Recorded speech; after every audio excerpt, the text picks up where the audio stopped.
Here we are again. Windows 95. Let's see. When we left off last, we looked at ARG, A World, and Axiom Adventures. In fact, I got kind of hooked onto Axiom Adventures and had to play every single level that was in the demo version. Barraging Barriers. This is a challenging multi-level maze game. The object of the game is to score as many points as you can by collecting bonuses as you advance to higher and higher levels, trying not to let the barraging barriers barricade you. Aha. Fancy triple alliteration there. Can we just run it, or do we need to install it? Illegal function call, and it died. Okay, I'll take that as a... we need to install it.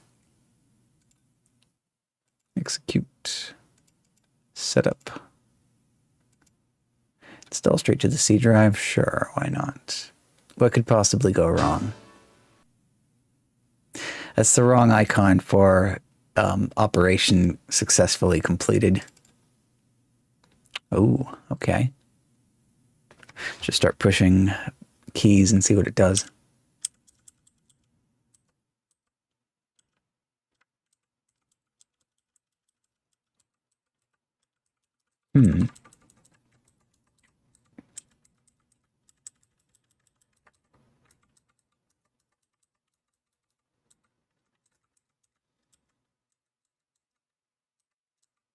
Oh, they got me. I am barricaded, whatever. Oh, I placed first in the top 10 list. Wow. That was a wow, not a now. So we move around with the arrow keys. Some of the walls come after you if they see you. Like that one does, but not horizontally. Like vertically, you can see now it's coming to get me.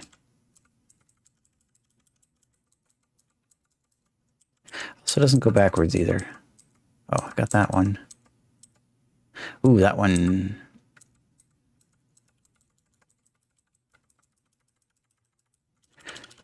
I guess that works. Closed off the path and opened it back up again. Can I? Ooh.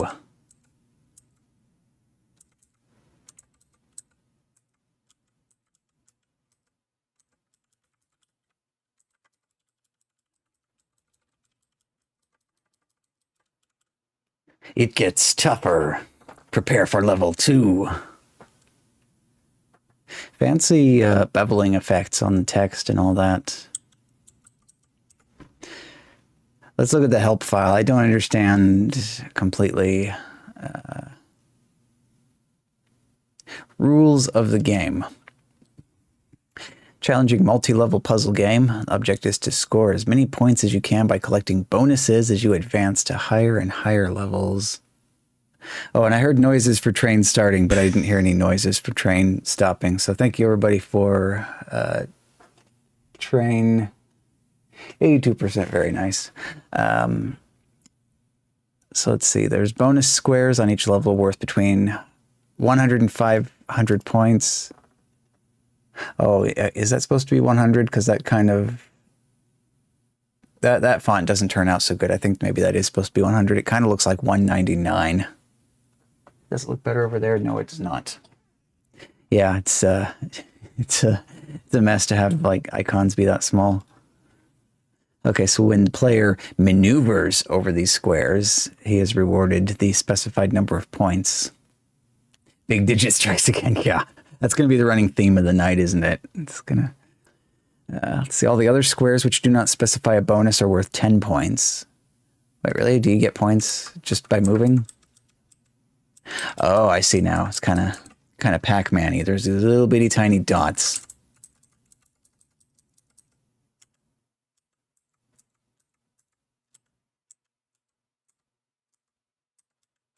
Oop. Okay, and then some of the squares fall down, but which ones and why? See, none of this stuff is falling down, but that other one fell down. Well, I can go up and get that. Okay, back to the help file. Let's continue reading. Okay, so after bonus is taken, the square will not offer any more points if it's touched again. When the user completes a level, he is rewarded 1,000 points. Let's see. Very verbose. I just want to know about... Okay, barrier movements. When you move your current position, the barrier directly above your new location, if there is one, will move down 1 square if it can. If the barrier is directly above your new location with no open squares between you and it, no movement will occur. When a barrier moves down, it will try to bring with it all barriers that are connected on its left and right sides. If, however, one of the barriers cannot move down due to another barrier being in the way or there is no valid open square directly below it, the chain will be broke at this point. The best way to become familiar with how the barriers move, however, is to start playing. All right, then. Oh, and the game is over when you cannot reach the star. Oh, GBA overdrive crackbot. Used at least 6 months ago, just fired it up today, and the system tells you your internal battery is dead and tells you what kind of cell needs to be replaced. That is very tasteful, actually, giving you the letting you know which one you need to buy in advance too. Is it anything special, or is it just like, let's see, GBA? I guess that would be like what is it, like 2016?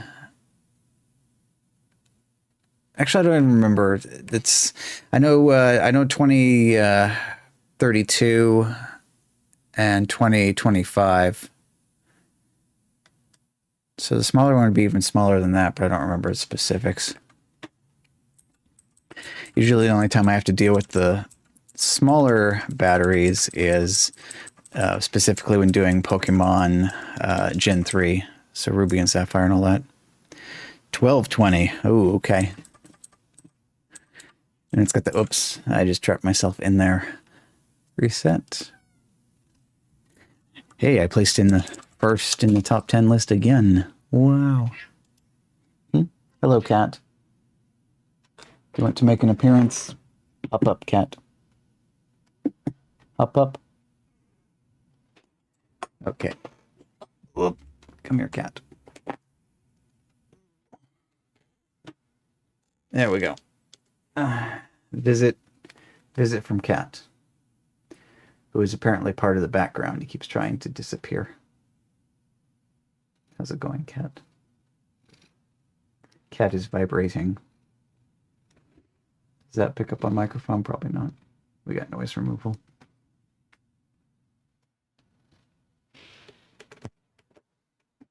Ow. Whoop. Very, very graceful. He topples the whole cat tower over on his way back down. Yeah, handy dandy battery holder and everything. Zero soldering, just the way we like it, huh? Yeah, pet the cat. Oh, reset starts you back over on level 1 again. That's not friendly. What are those barriers? I don't know which barriers move down and which ones don't. I guess just all of... Don't know. What's he gonna stream? What's up, Axio? Yeah, I'm gonna try to finish off the rest of the ding.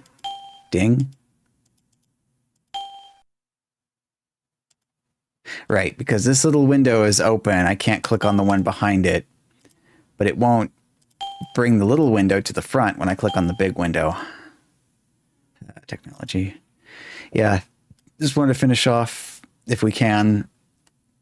These games may end up taking longer to look at than I would expect them to, but stuff we got left in the strategy and logic category.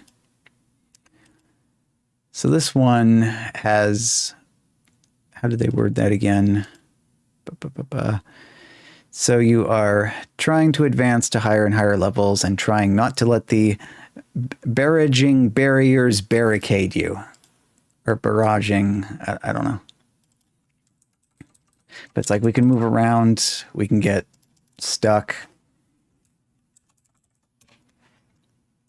Boy, first 10 plays are free. You get basically just do anything at all and get into the top. Ooh.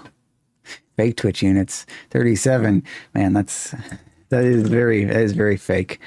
We actually saw, and also how's it going DFS? Yeah, we had a 22 and a 33 back to back. I was like, that's nuts. Fortunately, a 44 is not even possible yet because mine is only 41. So, but that's not too much farther away. Gonna start having silly numbers. Look at that, free high scores. Okay. I see. So any block which is above you moves down towards you just by touching, or not by touching it, but by even existing underneath it. So I can go right here. Yeah, now that's moved down. How do I deal with this? I don't care about the bonuses. I just want out. There we go. It gets tougher. Prepare for level 2. A little flashing effect that it does on the text just by changing the bevel on it is neat.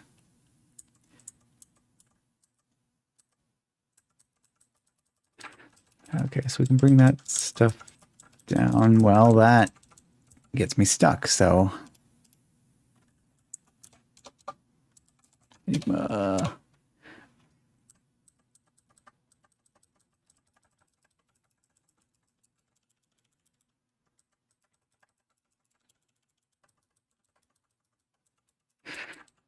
Lots of clicky, trying to run around this little... I'm a block in a block world. All right, so...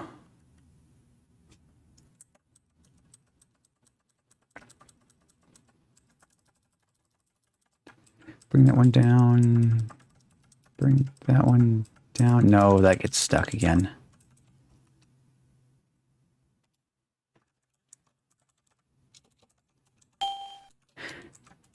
There. Let's be smart about this. Put my name in the clipboard so I can just copy and paste every time.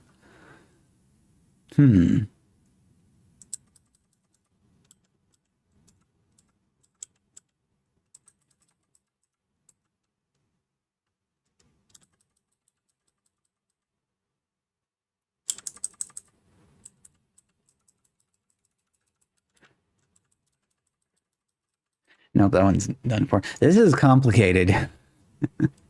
Like especially for starting levels, should not be this complicated in a game like this. But it's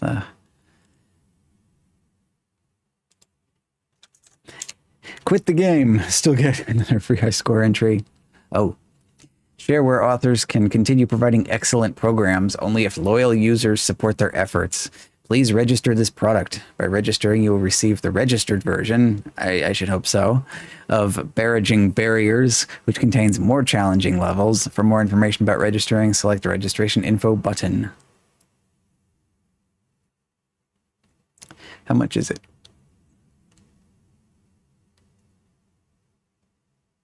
I don't see the price that registration form. Okay, $5 and your choice of 5 1/4 or 3.5 inch floppy disks. So $5 for that. $1 postage for USA and Canada. Maybe if they give more slots in the high score listing, register like a top 50.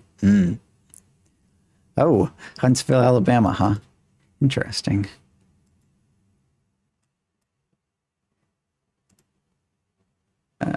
Actually bring that back up again real quick. Does it have a level select option? New, sound on high scores, exit. I don't exactly need additional levels when I can't even get past the second level as is. Next one is Bomblastic. 2-player strategy game where each player tries to capture the most board squares by surrounding the other player's pieces. If a player's bomb is between 2 of the opponents, that bomb is then exploded, and the opponent's bomb replaces or captures the square. The game ends when no valid moves can be made, and the winner is the player with the highest score. The all-time high score is saved and can be reset at any time.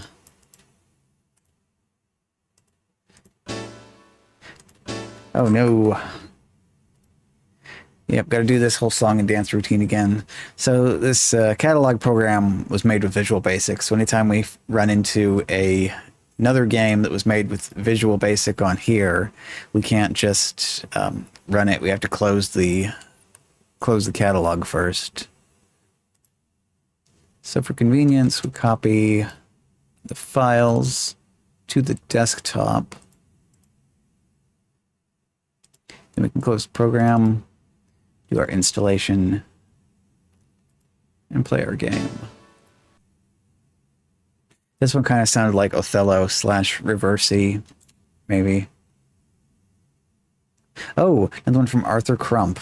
Oh, that makes sense. Every single time we run into Arthur Crump, we have to close out of the catalog.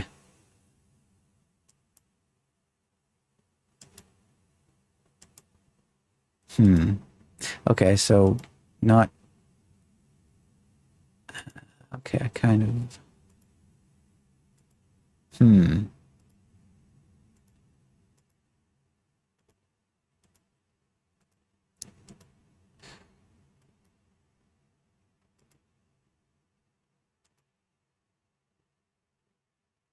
Ooh. Okay, so you actually really want those outside edges or you are screwed. Because, like, even if I place a bomb inside an already existing... like, basically this entire thing is impossible to deal with now.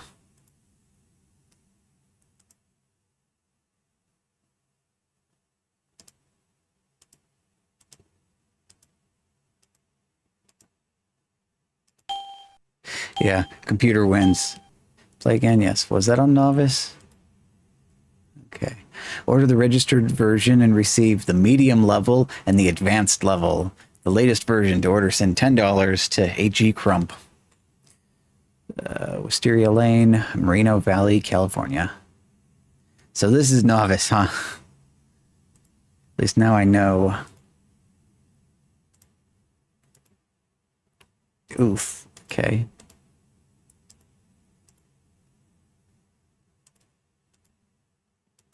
So you want those corners.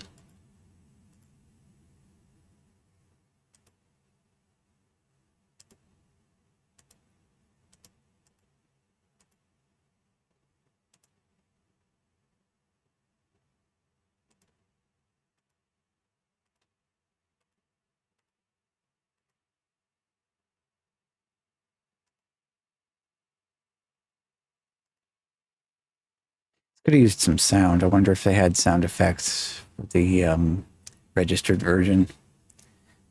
Be like, make your own sound effects, I guess. Ding. Oh, tie game. All right, I'll accept a tie.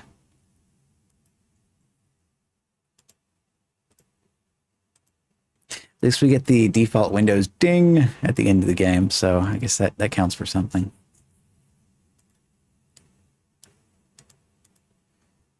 Next on the list, Color Attack, an action game that requires a strategic mind. Pilot a starship and battle wicked alien machinery. The mysterious alien objects attack your ship in countless formations. In some levels, you must fire as quickly as possible. In others, you have to be careful because only a certain number of aliens may be destroyed. Each wave requires a different strategy. Collect a wealth of different power-ups to earn better weapons, repair your health, and more. Fantastic graphics, animations, and a smoothly scrolling background will keep you in front of the screen for hours. Great sound effects and music set the atmosphere for this fast-paced space shoot-out. Shoot-space out. I don't know. Okay. Oh, Webfoot. Okay, yeah. Anytime we see anything from Webfoot, they put out good stuff.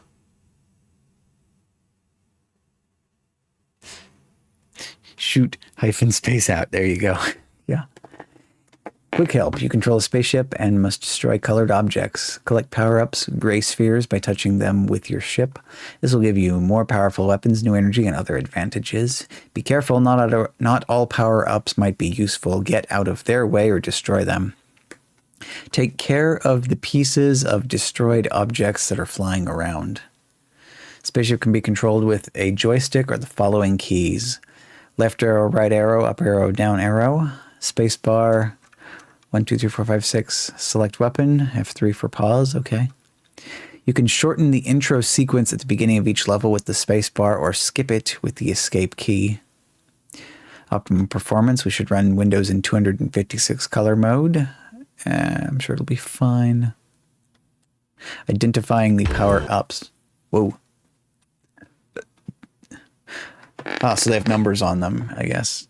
And arrows and stuff.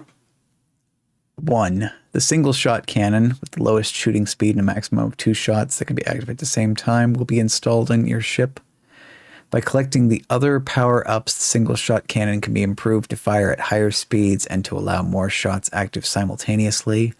Since this cannon is already installed from the very beginning, collecting this power-up will usually harm you. Not like taking damage or anything, just giving you something that's worse than what we already have.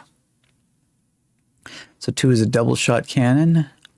Down arrow, the shooting speed of the selected cannon will be reduced. 3 different speeds are possible. And up arrow increases the shooting speed. Minus number of shots that can be active will be reduced. And then plus number of shots can be active will be increased.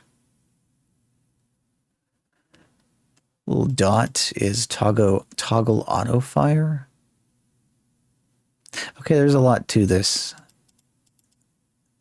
Heart for new energy, spaceship looking thing for extra life. Kind of stretchy up and down. Actually, yeah, just like this. So vertical resize symbol. Radius of action of the spaceship expanded. Okay. Oh, star is invulnerable for a longer time. Of course it is. Then this power-up has an effect on the colored objects. X. All visible colored objects will be destroyed except the objects of those colors which you must not destroy more than a certain number. This power-up can help dramatically because you do not have to destroy the objects anymore by firing at them. All right, let's just try it. Demo version. Order for $14.95 and get 100 levels. All right, very easy. Destroy at least 20 green, as many as you like yellow, and as many as you like magenta.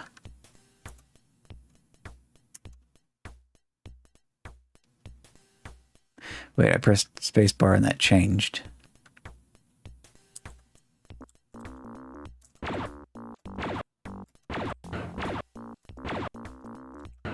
Ooh. These look like cat toys. Like that yellow ball, I'm sure my cats have had some of those in the past with catnip in them.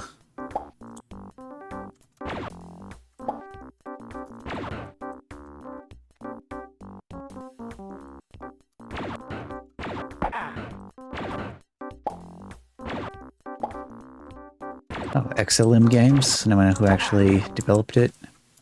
So Webfoot was just a publisher. He says. Number keys aren't actually doing anything. Because I don't have any...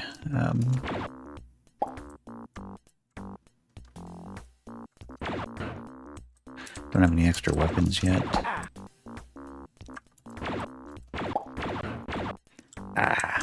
Yeah. Yeah, the guy inside of the spaceship actually feels the pain from colliding with objects with his ship.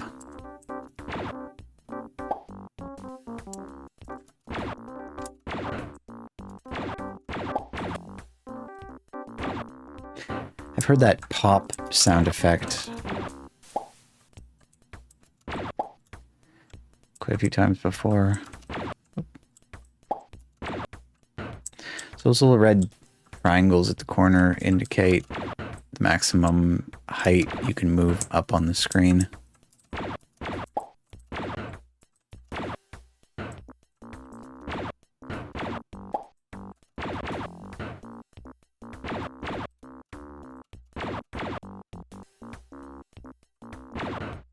Maybe I should have read the help file a little bit more. I don't know whether or not your shots coming out in different colors has any bearing on anything.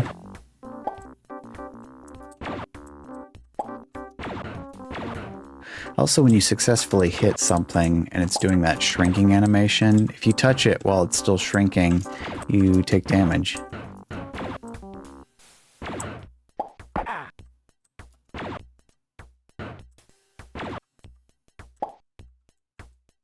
Kind of like how if you jump on Zoda after he starts vomiting, before he starts exploding, you die. Even though timing for the run ends on the first frame of the barf animation.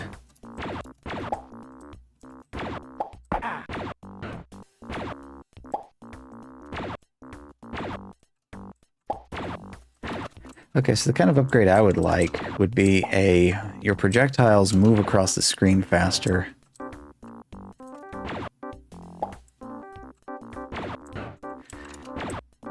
Especially with... Oh!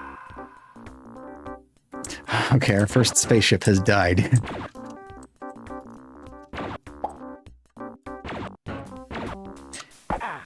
Yeah, the things that move side to side. I'm just kind of like...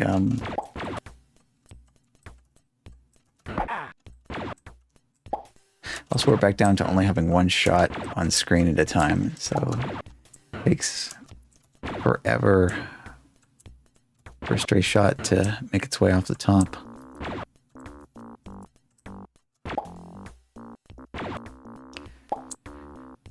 Green, please. I need 2 more green.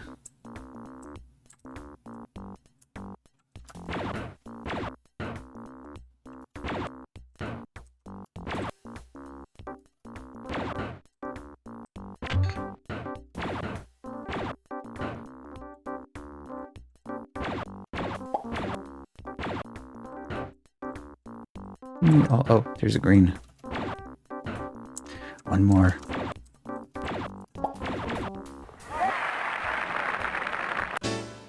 You need the registered version of Color Attack to be able to continue.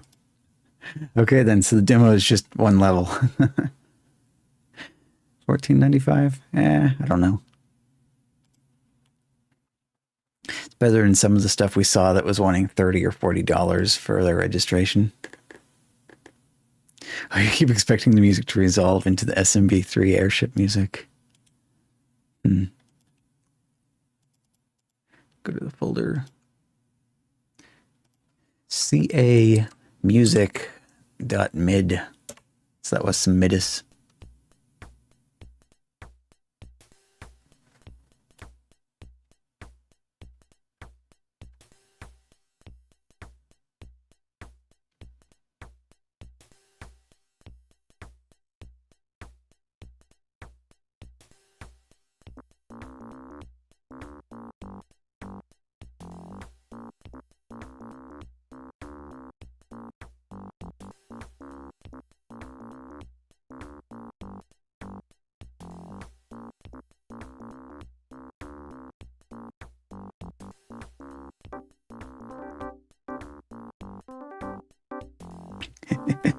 Eat your heart out, Toe Jam and or Earl.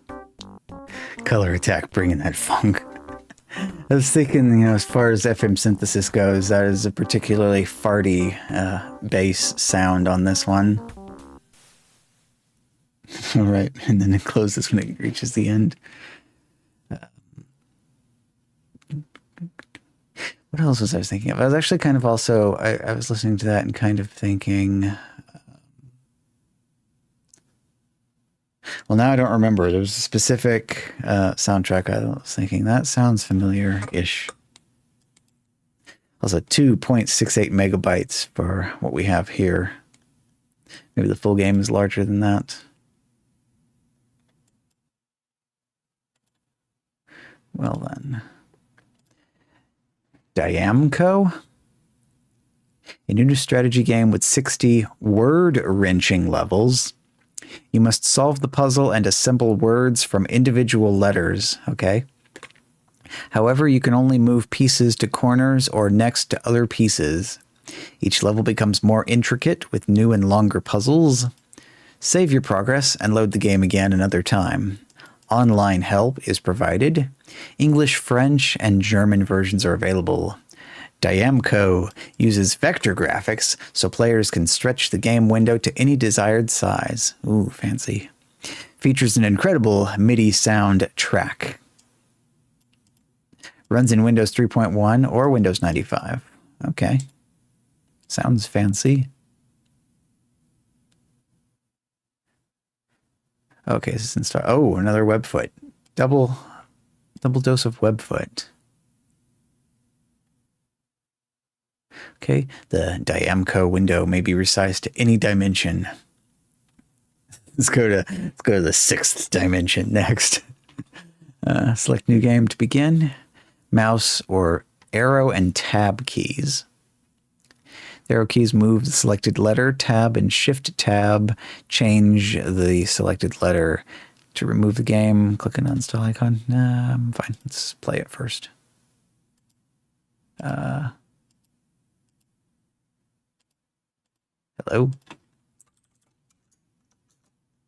Uh-oh. Can I... Innovation, yeah. But can I click on things? In every dimension, yeah. Uh-oh. No! Diamco. You can do anything at all. Diamco. Anything at all. Frozen operating system. Hard reset.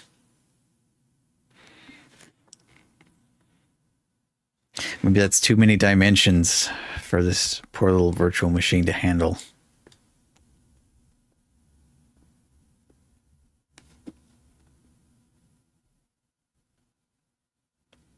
It'd be nice if there was some way I could tell it to like fast forward this part.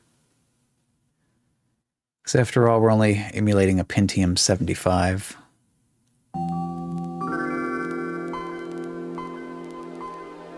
All right, Diamco, you get one more shot.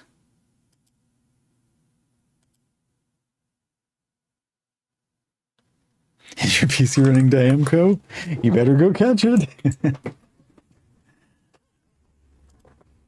Maybe your PC has caught Diamco, like catching a cold.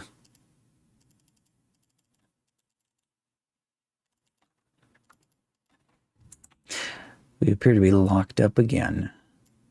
Control-Alt-Delete. Yep. Add that to the list of ones we need to go back and take a look at if we get the real Windows 95 PC running. I need to get one of those SD card to IDE adapters so that way I can like have a whole Windows 95 install ready to go. And if we trash it, I just take that SD card out, put it in the pile to reformat and reflash, and then grab the next one. Way easier than sitting around doing real hardware reinstalls. Gotta wonder why some of this stuff actually freezes this up, though. Well, next one after Diamco has about as inexplicable a name. Farocar. A strategy game with 200 mind-bending levels. Previous one had word-wrenching levels, but now we have mind-bending levels. You must solve the puzzle and push the green gems into their home positions. Watch out! Obstacles await you. Grab the bombs, blast through walls, and clear a path. Save your progress and load the game again another time. Oh, this might have the same problem because this is sounding very much like the advertisement for the previous one. So if this is using the same engine but a different game, it's also going to lock us up. Best scores will be recorded in the high score table. Includes 3 different choices of difficulty per level, plus create your own Farocar games with the included level editor. Yep. Online help provided. Farocar uses vector graphics, so players can stretch the game window to any desired size. Well, wait a minute, MIDI. Maybe we can go into the Diamco folder and at least listen to some fresh midis. Games input, Diamco, SNDS. These are all waves. There is no midis in here.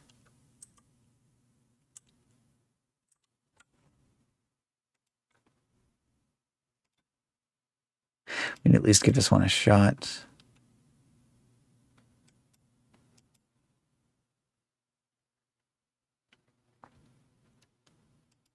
This is not looking good for us. Check this one's folder for some midis before it freezes. Oh, there's midis.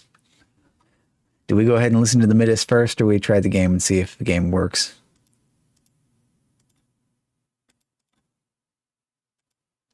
We'll give it a chance. So, push pieces into their final resting spaces. Try to make as few moves as possible. Standard Sokoban scoring. Use the bombs you collect by hitting the Enter key to blast through destructible walls at strategic places. If an object becomes permanently blocked, hit the space bar to go back a move. Oh, this one works. So there's the Farocar. Order now and get 200 levels, $19.95.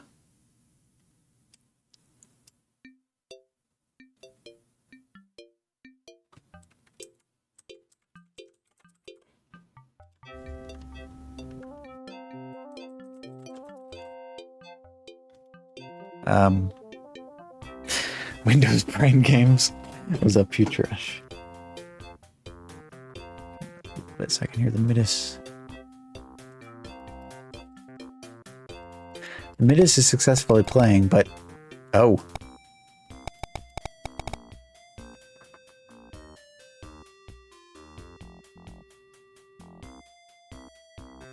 Funny. So the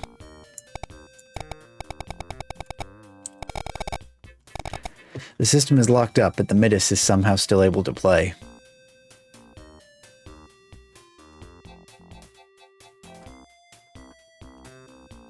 Is that like way too quiet? Should I?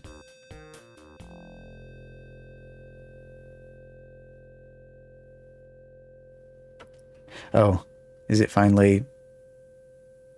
Yeah, that's it. It locked up. All right.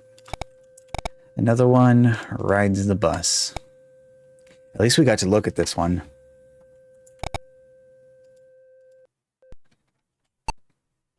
Beep.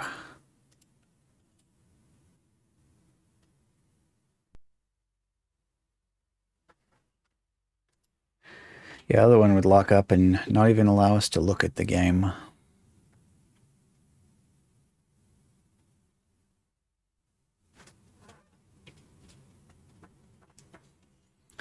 System, disk, CD-ROM, cassette, video.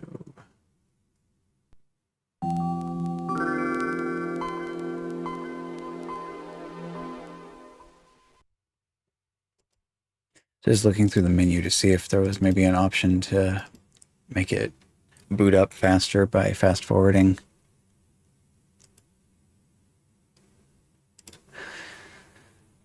All right, let's hope this one turns out better for us.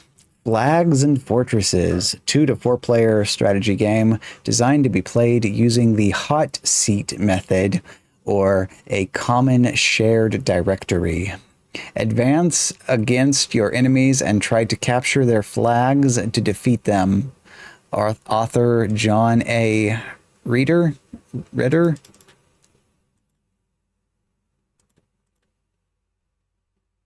Okay, just runs. Somewhere software, as in like somewhere over the rainbow. Oh, enter registration code. It's that type of oh.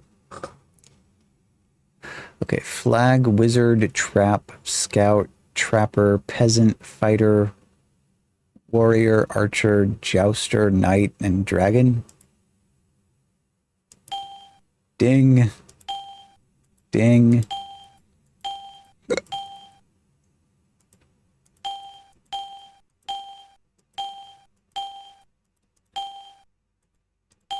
Lots and lots of dinging.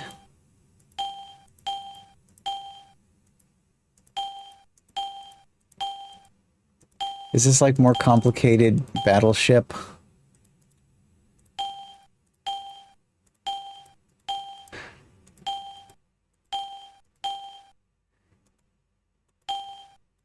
All right, I don't care. Just ding, ding, ding, ding, ding, ding, ding. Yeah.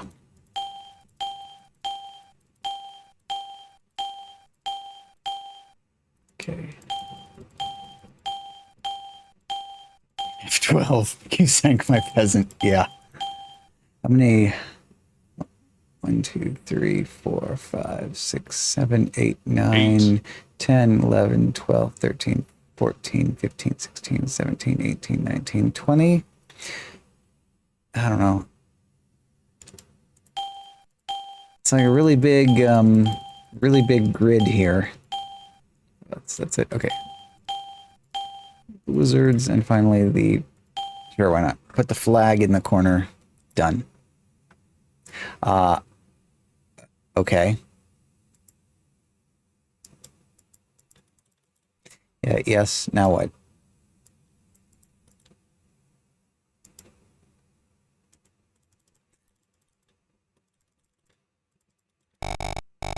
Are you serious? What?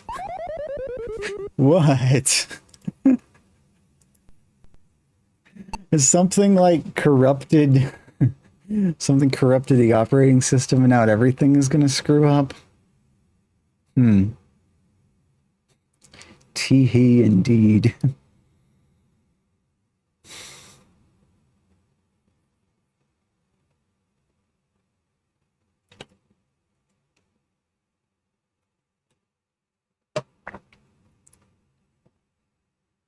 Wonder if we'd have better luck with, like, getting Windows 95 to run in DOSBox instead of PCem. Is that coffee this? Yes.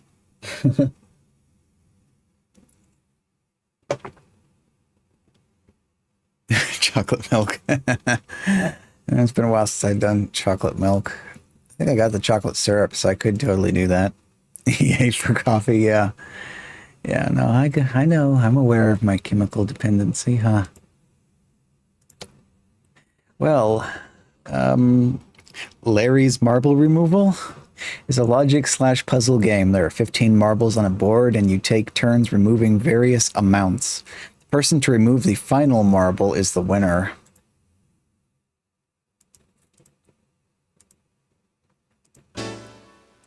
Is that normally how that style of game works? Isn't it whoever takes the last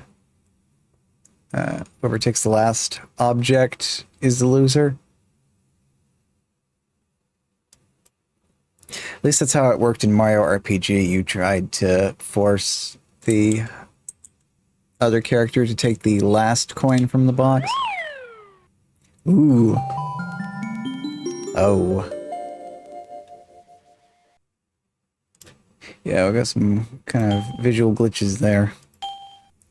You've reached Larry's Marble Removal. That's my message. All right, change graph. Optimized driver. Standard Windows driver. We'll try them all until we find one that doesn't have corruption. Oh, that's much better. If you like this program, press enter. All I'm asking for is a postcard. Oh, more postcardware. Take turns removing the marble. Each turn you can remove between 1 and 6 marbles by pressing the number on your keyboard that corresponds to the amount of marbles that you wish to remove. Game ends when one of the players removes the final marble. That player is the winner. Press space to begin. Oh. They say 1 through 6. 6. 6. 3. I remember that sound effect. This is all stock, stock click and play / click and create sound effects.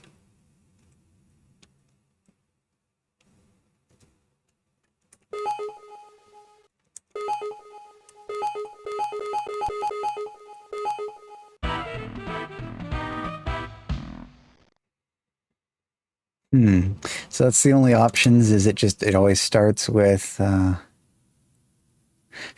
always starts with 15 marbles on the board.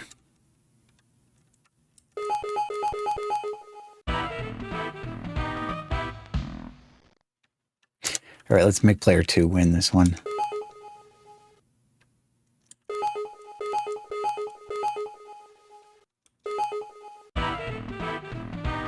You're pretty good at this. No matter what I press.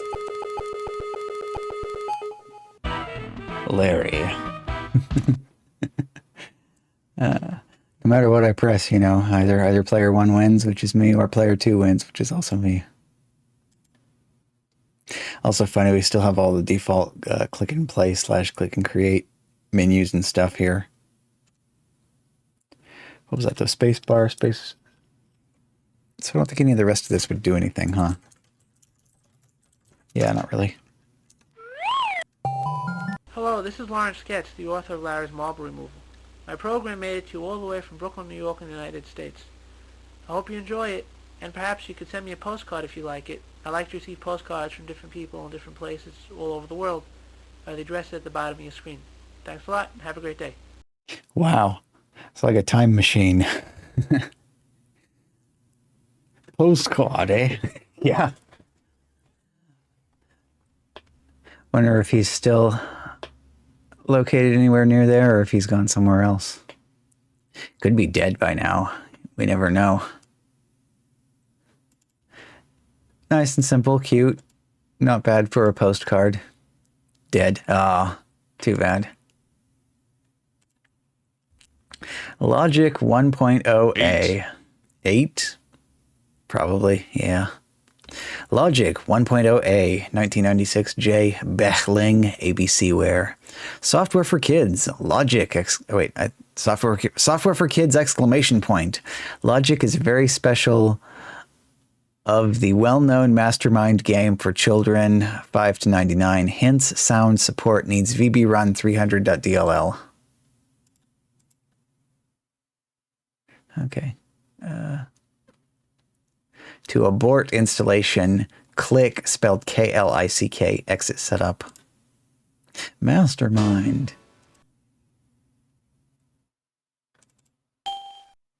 Oh, we only got 15 days remaining. Watch out, the bomb is going to explode.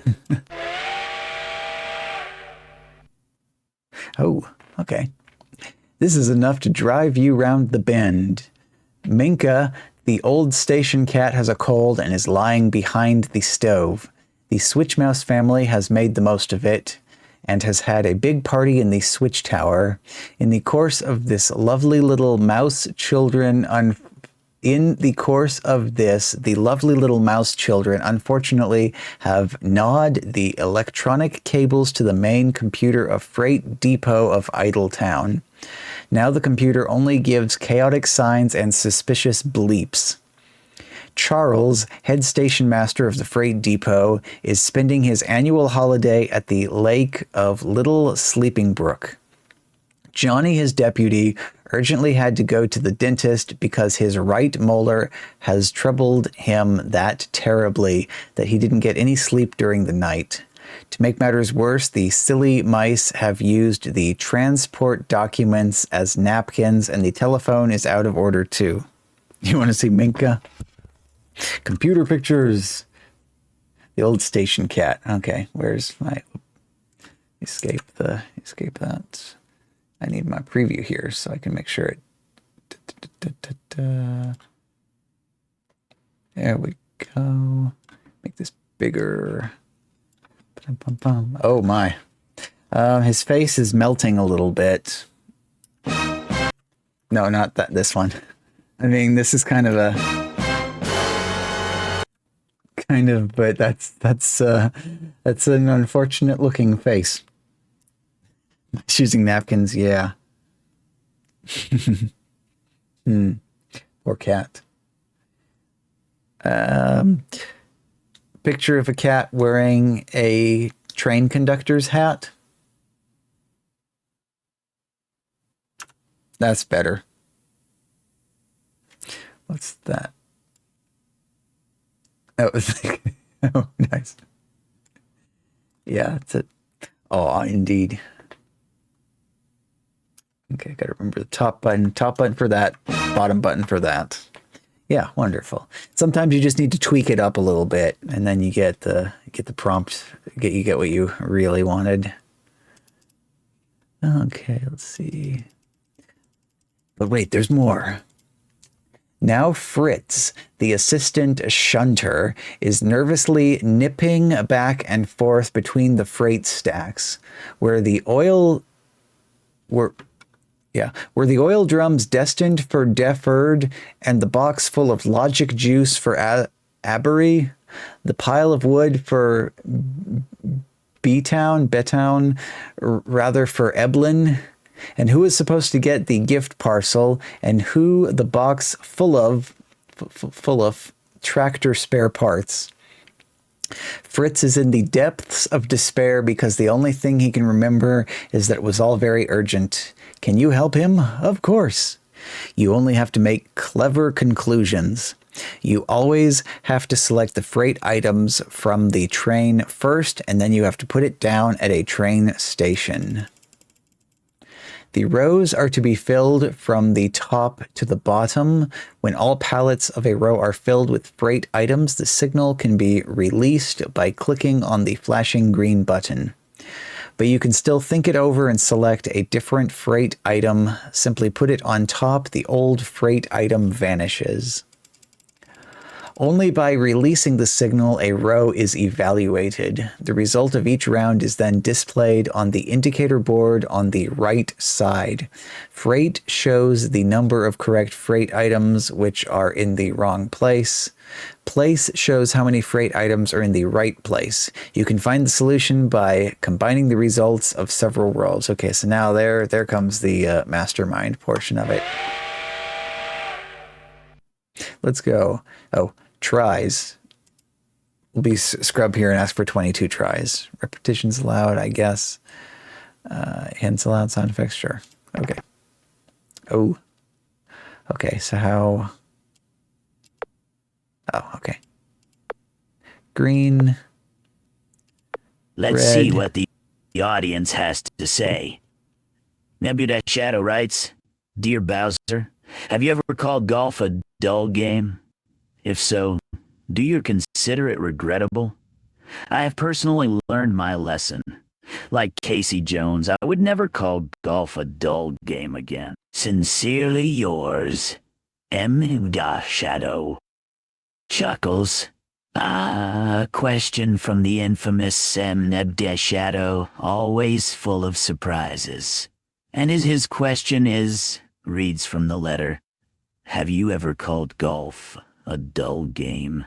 If so, do you consider it regrettable? Well, I must say, I have indeed called golf a dull game. Who hasn't, right? It's not exactly a game of magic and might, unless you're counting the thrill of hitting a ball with a stick. Audience laughter. But I never considered it regrettable. I mean, it's not like I've ever been golfing while trying to kidnap Princess Peach. Laughter. Casey Jones, you're a smart man. I'll have to take his advice to heart. Next letter, please. Very good, Bowser.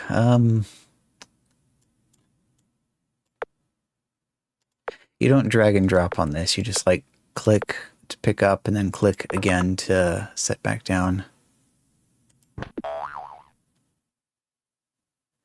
Okay, 1 in the right place. Ooh, 8. 8. 1 in the right place and 1 more, which is the right thing, but in the wrong place.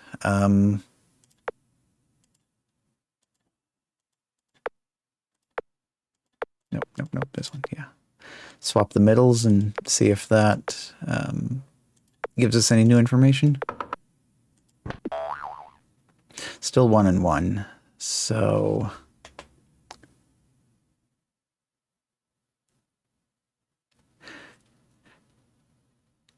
green and green or red and red on the outside. Try this and put some blue in the middle.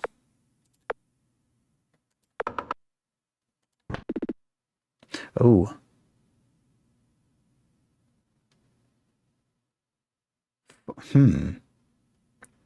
Okay, so blue, green, green, blue.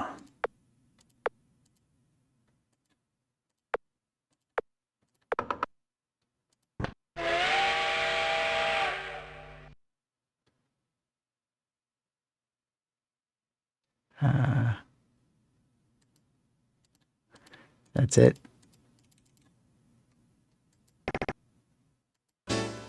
Stop current game? No.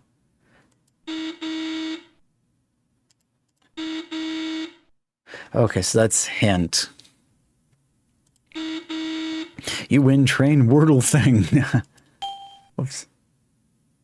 15 days remaining. Oops. Oh, okay. Well, yes. Win we did. We are the masters of the logic. That was quite the wild story, though. Oh, and how much was the... Was that an install? That was an installer. How much was that? ABCware. Logic order form. Please send me my personal registration code for 29DM. Please send me my personal registration code for registered ABCware users. User number necessary for 19DM. Please send me a disk with the actual version of Logic for 10DM. The registration fee was sent to... I'm not going to try... Well, actually, Ludwigshaufen doesn't sound that difficult. Oh, Blob Shop. Well, I remember we saw Blob Shop earlier. I received Blob Shop from Blank Space. Okay, so we've actually seen something else by this developer before.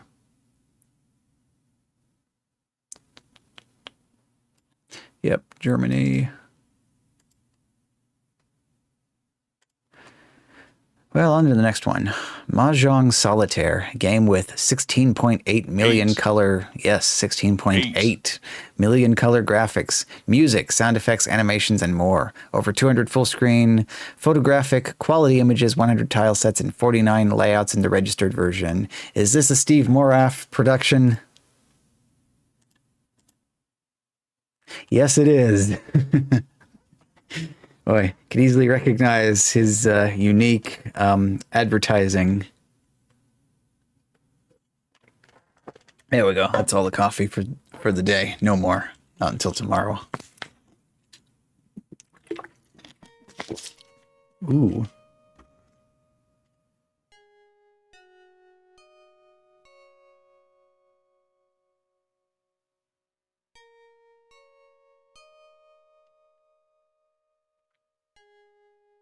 Yep, we got that midis, all right. Okay, so... Yep. Ooh, Axio making coffee. I made that the first thing I did this morning. Tossed the pot on because I had exactly one serving left in the jug in the fridge. So I'm like, okay, start the day off with that. And then get the next batch ready to go.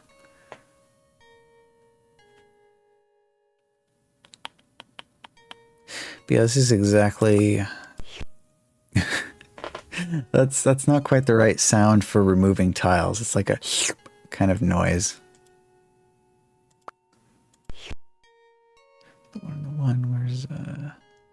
Where's a 2 at? Put this one with the... There we go. The eye on top.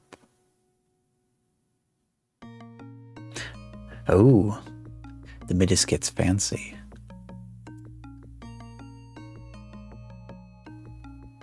Call this one Pizza Hut. Where is there a second pizza? Right down here, there's the second Pizza Hut. Nice. 4, 6, and 6.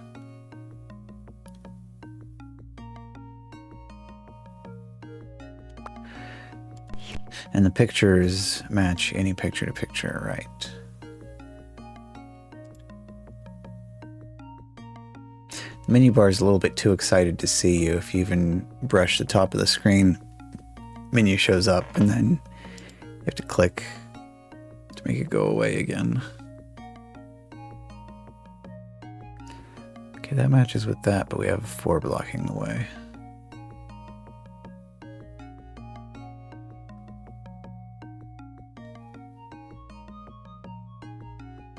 Nine.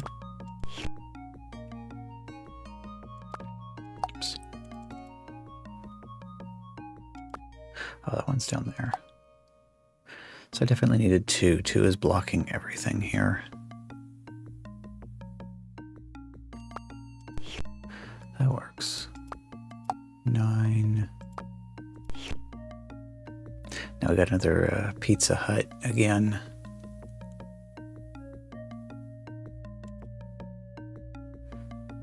It's like rocking chairs blocking Pizza Hut.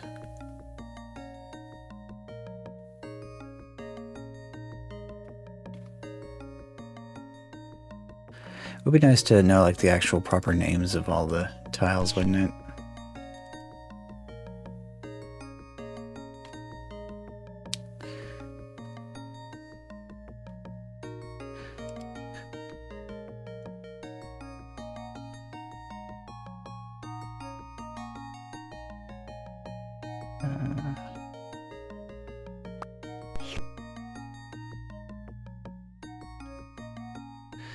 This is like a person wearing a hat holding a candlestick.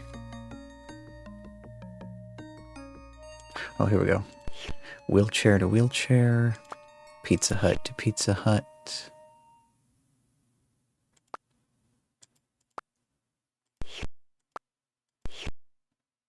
Anyway, the midis is over. That was fun. And then suddenly the advertisement shows up. Hi, I'm There Steve it is. Moraff. Call 800 VGA Game and get all the information on our brand new games. Still around. Still has a website with nice photographs and things to this very day.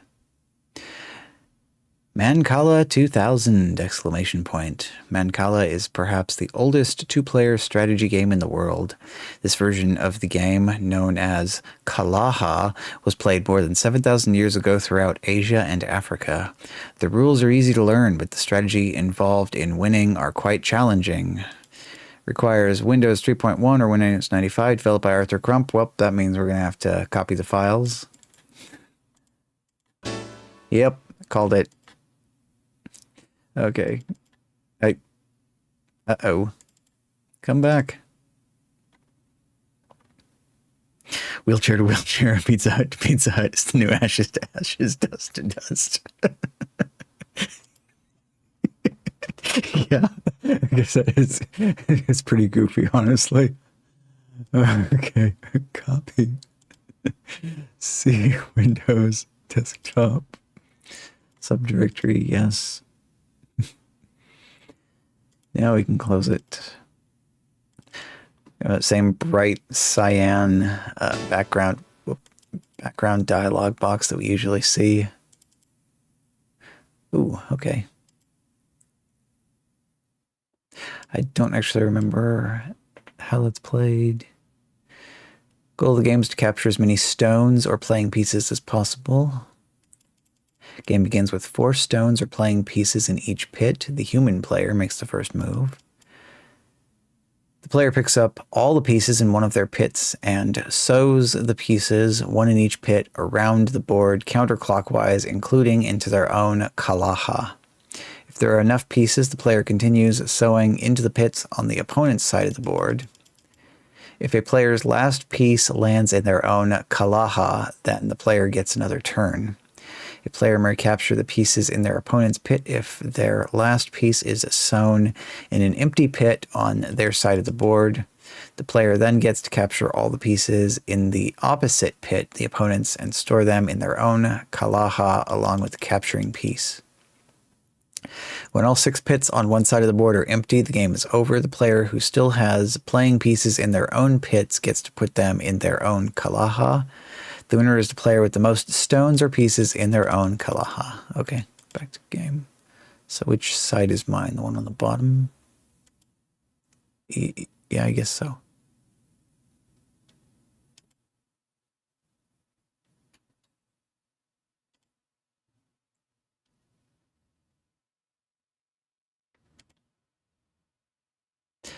I don't even remotely know any of the strategy to this style of game. This is one that's probably already mathematically solved. So there's always an ideal move to make that will result in winning every single time.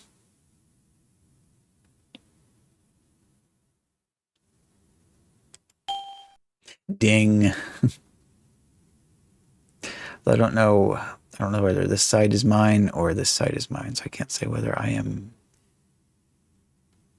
keeping up with the computer or getting clobbered.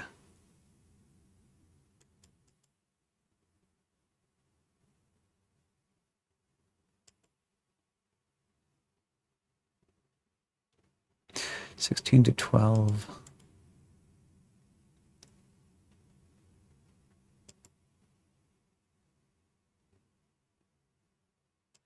I'm just gonna keep clicking eggs until it says the game is over and either says you win or you lost.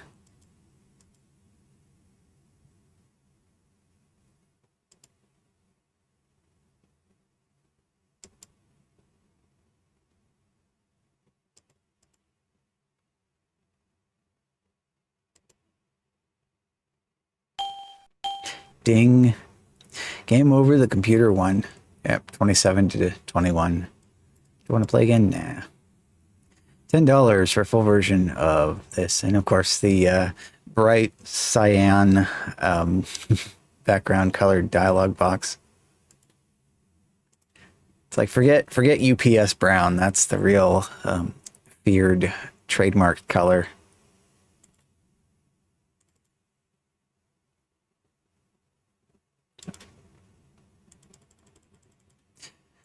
Oh, we got a 16-bit and 32-bit version of the same thing here. Mr.matt, 16. They're both version 1.59. A strategy game for Windows 3.1, 16-bit, runs on WIN95, teenage to adult. You are digging caves while eating apples and avoiding falling stones. 7 games with total of 35 levels are included, ranging from fairly simple to quite frustrating. Sampled sound effects, online help, highly addictive shareware.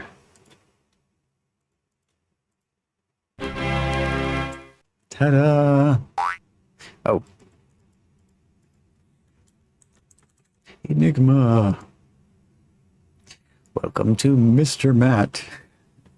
Comic Sans, strangely spherical, distorted background thing. Custom menus, though, that is kind of interesting. Load game.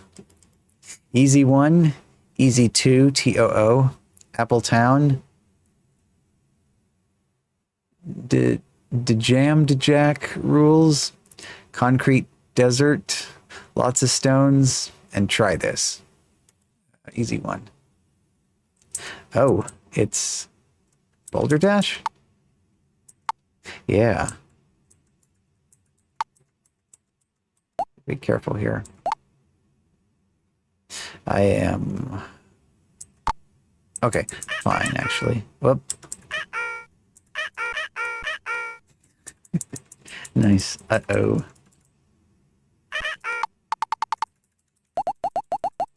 But another game like this. Watch out, Willie.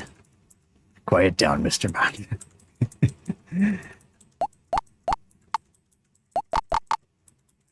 Let's see how... Tap, tap. I like that noise. Tippity tap, tap. Careful to, is that gonna spill down? No, we're good. Just don't ask how a pile of boulders can stand up like that. Oh, how do I safely get back out here? Tippity tap. Tap, tap. Can I move down? Yeah, it's safe. Okay. Tap. We could do this. Yeah. Oh, okay.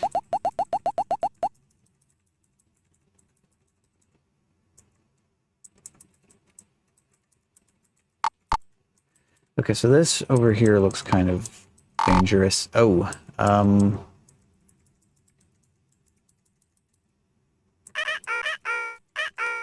my uh-ohs, I think. Ooh. Wow. A dramatic death sound.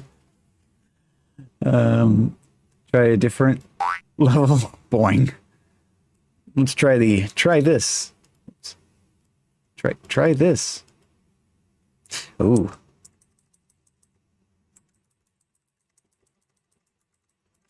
I carefully clear away a space. There we go. Gotta get like really familiar with the rules for how the quote-unquote gravity works on this in order to safely grab all your objects and not trap yourself. Do this. Actually, yeah.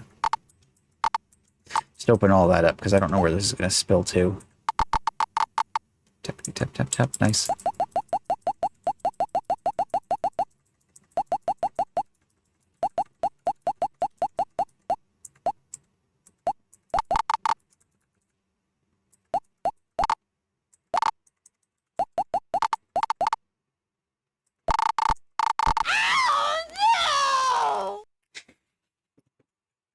Okay, is that a WAV file?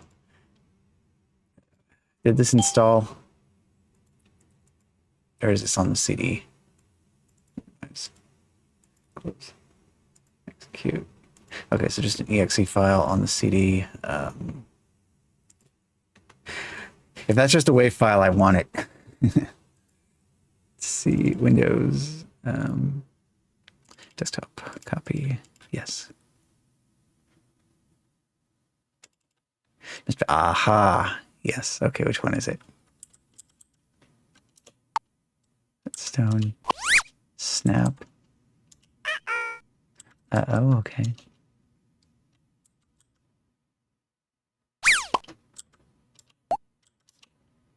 Oh, kill, that's it.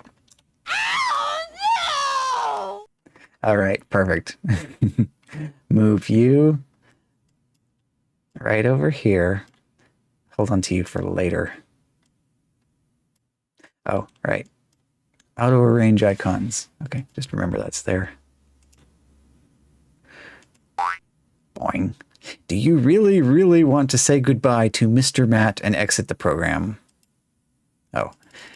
Mr.matt is also a button, apparently. One of those fancy flat buttons that doesn't have an outline until you hover over him. Yes. Quick peek at the 32-bit. Skipping over the...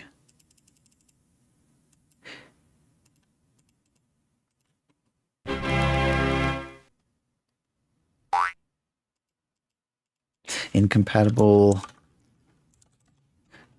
names there. Okay. Doesn't look any different from the registration key. Please enter the required information exactly as shown in your registration notification. Press OK when all items are filled in. So there's a license number, license to name, and then 2-part registration code.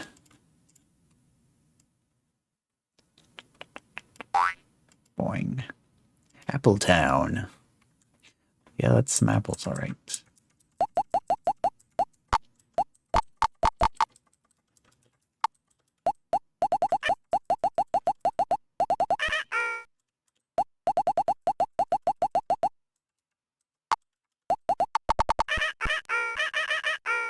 I'm trapped. Oh, does this have 4 different, or 5 different boards per level? Probably. I think Watch Out Willie worked a similar way. So I want, oh, graphics. Apples, carrots, yeah. Hamburgers, uh-huh. And pumpkins. Strange. No stupid moves? Oh. That one from earlier was pretty stupid. Okay. Maybe that's not the type of stupid it's talking about. Try a kind where I just move down. Okay, yeah, that's what it means by no stupid moves. So I'm going to turn that back off again. So right now I'm holding up that boulder. Oh. Well, now I'm a giant ball of toxic gas. But right now I'm holding up this boulder, so if I move down... What did you do to Mr. Matt? The boulder falls and crushes you on your head, even though you were holding the boulder up previously. How much is registration? There are a number of ways to register. Pick the one which is the most convenient for you. In any case, include your email address if you have one. I will use it to send you a registration key which will register your copy of Mr. Matt. Only if you do not have access to email, I will ship you a 3.5 floppy with the current version of the program and with your registration key. This, however, takes somewhat longer, and I would appreciate if you use this option only as the last resort. In such case, be sure to state which Windows you are using, otherwise I will send you the Windows 3.1 version of the game, which, by the way, also runs under Windows 95. Your registration covers all future versions of Mr. Matt, both 16 and 32-bit, i.e. Windows 3.1 and Windows 95 and its successors. I'd say, interestingly enough, the Windows 95 version of that would probably still run on Windows 10, Windows 11, unless he did something like really stupid in the programming. Special offer, the Mr. Matt / Midget Bundle. Extra features in registered copies of Mr. Matt. Let's see. When Mr. Matt recognizes a valid key file in the program directory, it activates a number of extra features. First of all, you will gain access to the game editor, so you can create and edit your own Mr. Matt games. These games can then be played by any registered user of the program. You can take a snapshot of the current game at any given moment. If at some time later you decide you have made an error, you can restore the game the way it was at the moment the snapshot was taken. Oh, so save states. Yeah. The best solution of every level passed is stored on the disk and can be replayed any time. The game replay works on all levels, not just level 1 of each game. A game in progress can be interrupted at any time and then restored the next time you play it. Registered copies of Mr. Matt are also capable of playing additional games, which are from time to time posted on Mr. Matt's homepage on the web. Currently about 40 games with 200 levels. These games are not playable without registration. Where was that folder again? Did I still have it open? Oh, no, it's on desktop. Where's the... Oh, let's see, the levels here. We just got another letter. Mewtwo-Shadow writes, Dear Bowser, did you hear the news? The long-standing world record has been beaten and Zelda asserted. The Adventure of Link for the prestigious 100% all keys on C category. The record had stood for over 5 years. Do you watch speedruns on Twitch and YouTube from your throne in the Mushroom Kingdom? I imagine you're a big fan of a lot of these games. Your loyal minion, Mewtwo-Shadow, laughs. Another question from Mewtwo-Shadow, always staying current with the gaming scene.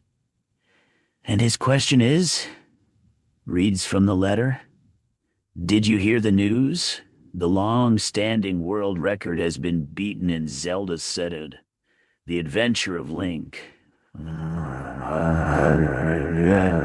Smirks. Yes, I heard the news. I've got my eyes and ears on the pulse of the gaming world. It's only natural for a king like me to be interested in such things.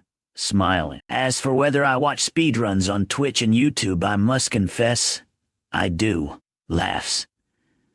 Who doesn't love watching others master games that they themselves couldn't beat in a million years?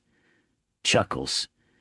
And yes, I'm a big fan of a lot of these games. But let's be real.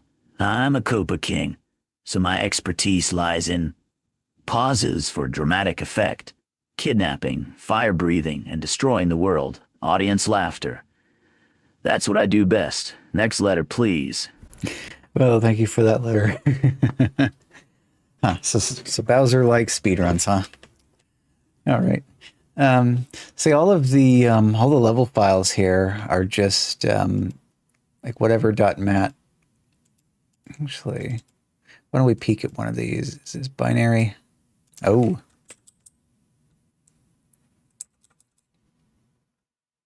It's just a text file.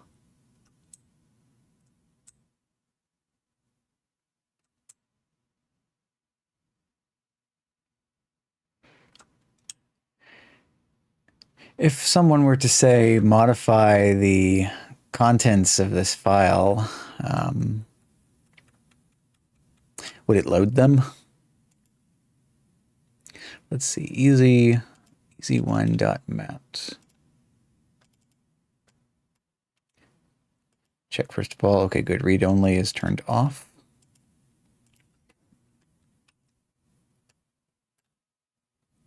Do some file hacking here. Load easy one. Okay. Put this back on the apples as well. Okay, so the one up at the top corner is an apple. So plus is apple. Then asterisk is boulder. Dash is dirt. Octothorpe is wall. Oops. We don't have find and replace functionality here. I'm just going to... yeah, we just have find and find next. Good old-fashioned notepad when it couldn't do anything.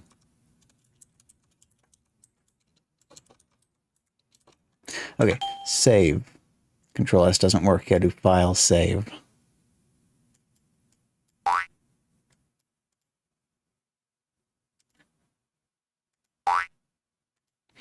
Yes, please, exit. We gotta close it and open it again. I forgot who I am. Enigma. Okay. Load game, easy one. Corrupted game data. Ooh, okay. It called me on my shit there. Say goodbye, yes. Okay, so how does it figure that out, I wonder? Easy one, easy two. Try a little harder. You can make it.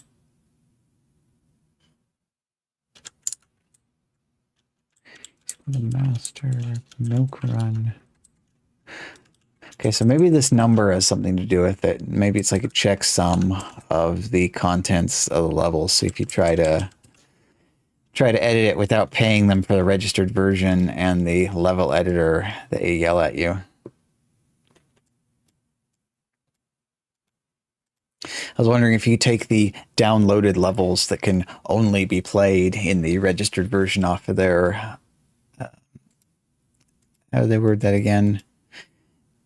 Oh, well, they're home on the World Wide Web or whatever it was. If you could just like rename those to one of the level files that's in the demo and have it load that.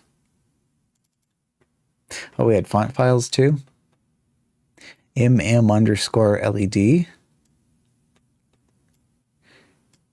Says like a 7-segment display font for digits only, no letters. What's the other one? MM_prop.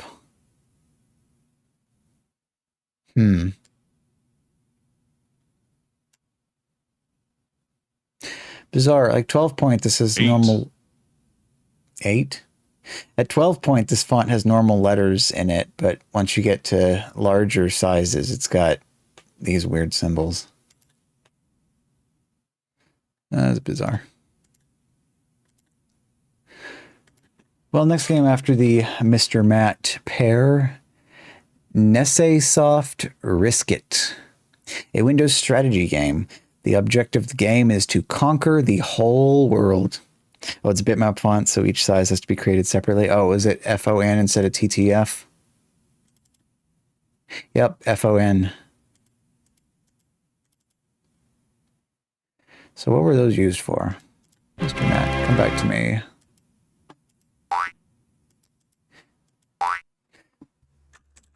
I'm now ASDIF.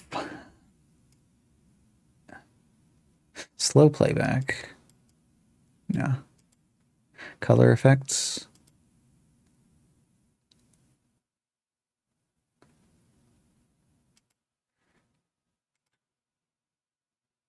I'm not sure what those are used for.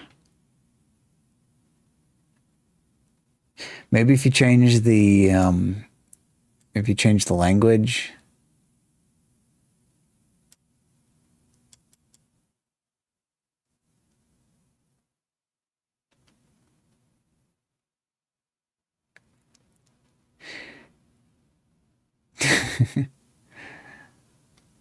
English. Okay.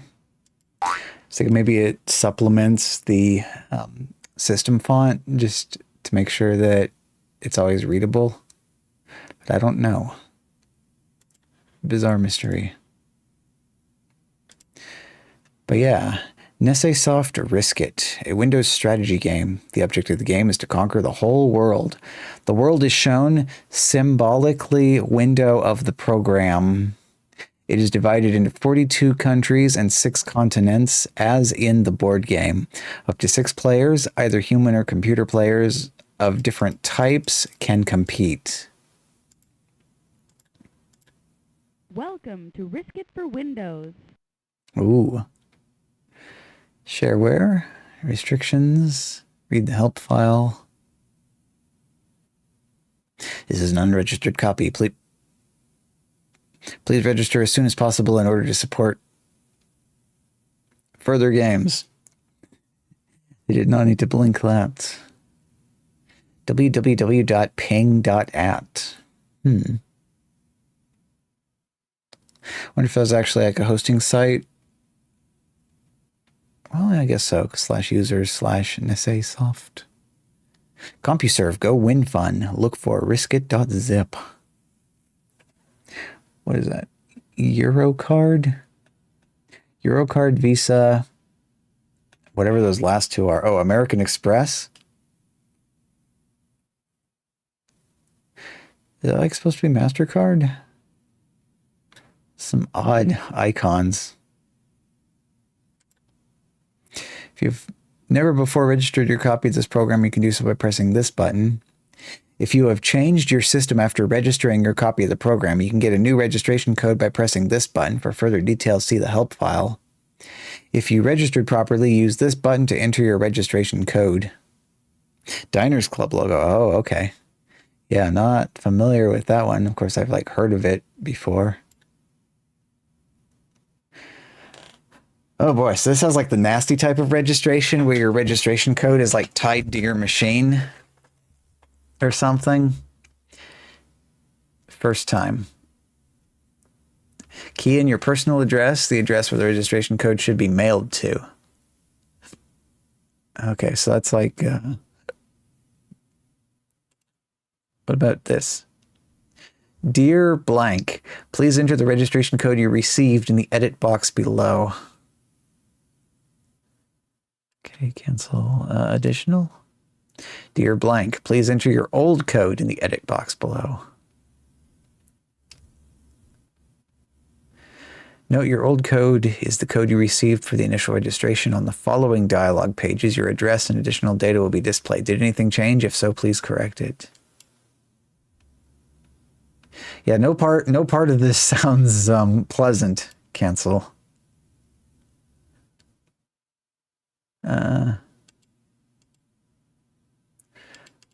No player. Okay. Yeah, we're going to do all the computers. Novice and random, that's all we can choose. 5, 5, 5, 5, 5, comma, dot, dot, dot. Go computers. Whoa.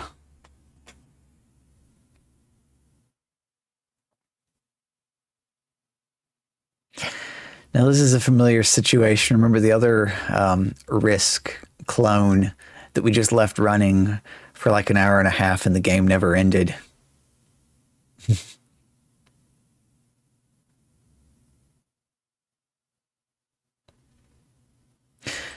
Let's find the bright unregistered appearing on top of the title bar every so often. Oh no, stop the Whopper. Yeah. It's doing it right now. Look at it, it's like cranking, chugging away the best it can with the simulated Pentium 75. Oh. Something. I think I said oil. Something. I don't know. We need Mr. Matt Broderick ASAP. Yeah. At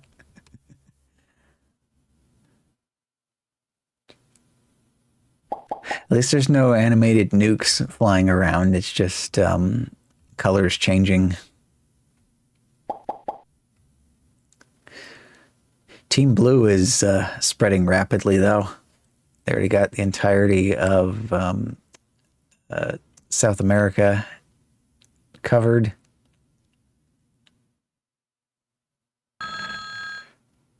Oh. Registered users get a lot of benefits. Here is one. No nasty reminders anymore. Why is reminders in quotes? Oh, I wasn't even done reading that. Whatever, it continues.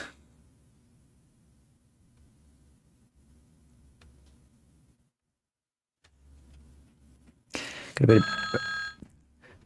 more options to choose for a new game, and much more to be seen in the online manual. Okay, yeah, this dialog box automatically disappears after 10 seconds. There it goes.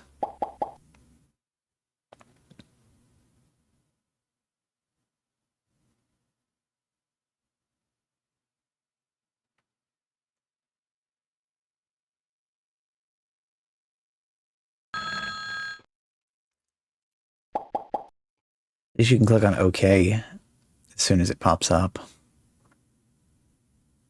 They kind of got like a bit of back and forth going on for Canada.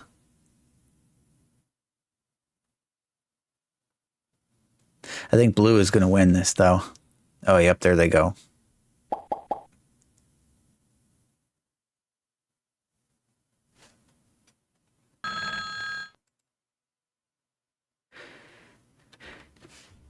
Yellow probably going to lose Australia here in a second. Oh, reshuffling the cards. Okay. Yep. Japan looks like it's wearing a little polka dotted bikini top here, though.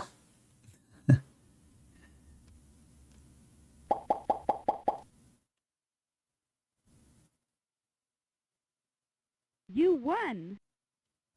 Wow. That is a nice 256 color bitmap. Win. Great. New high score. Shows what they know. They said the only winning move was not to play. Bye. Play again soon. All right. I guess we move on then. Pic-Tac-Toe is a two-player strategy game for Windows 3.1 and Windows 95. If you've ever played 3D Tic-Tac-Toe, you'll understand the basic concept, but this variation is both simpler and more fun to play. You can play Pic-Tac-Toe against another person or against any of several levels of computer opponent. You can vary the appearance of the game too by selecting from among the 4 supplied tile sets, even in the middle of a game. Nice gradient. Oh, family games. Hey. Okay. Of course, makers of Santa's Secret Valley, Uncle Julius and the Anywhere Machine, and All Aboard for Santa.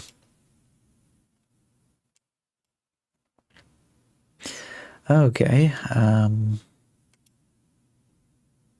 Player 1 human, so what?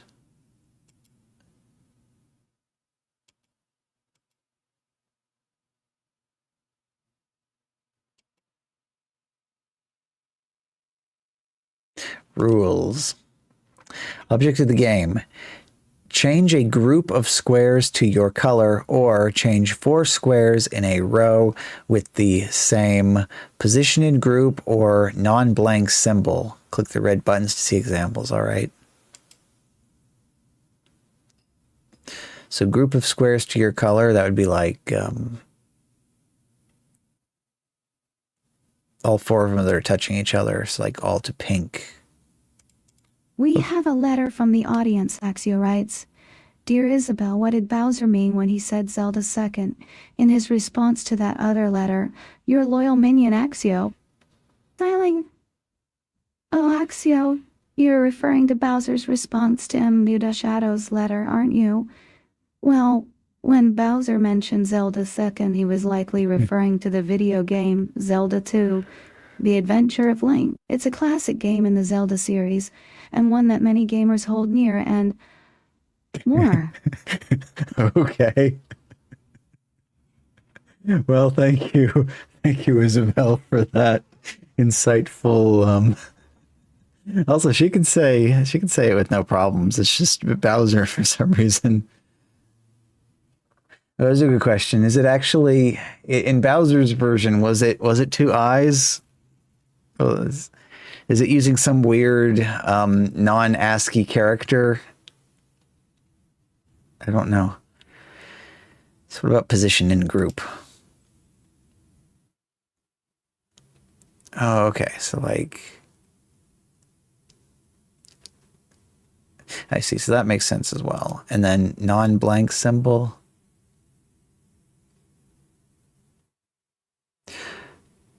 Okay. So this is like interesting. So this is actually kind of more like 4-dimensional or something, isn't it? Maybe the 2 is followed by a colon. Oh, I need release me. Okay, I don't have anything in here for say. Turn this on for a second. 2. Wave. 2.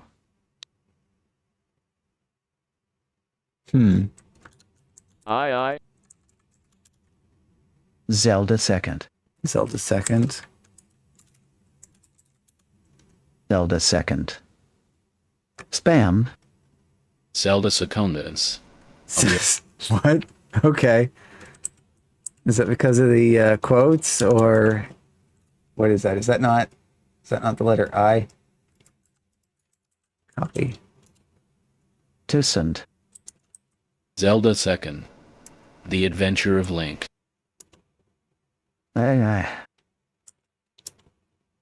Team Dora. I.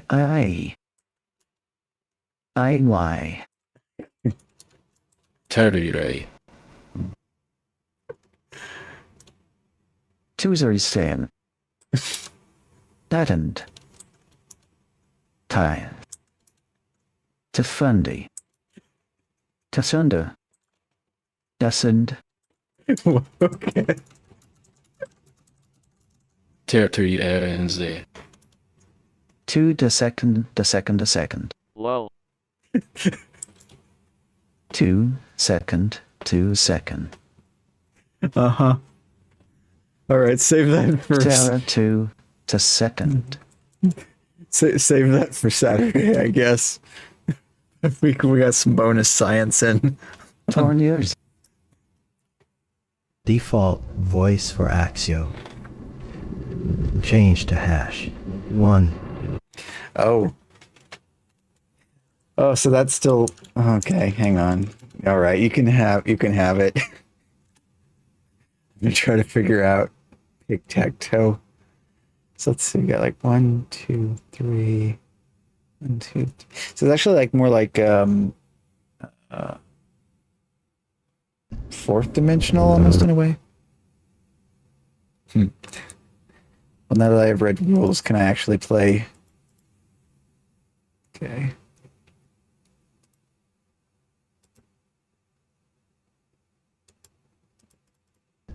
Very.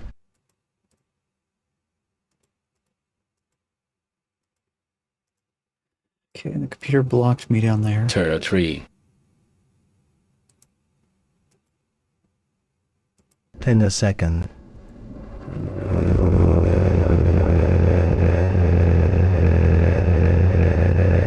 A nice TTS hallucination. That was a long one. Computer wins. Okay, so this is actually like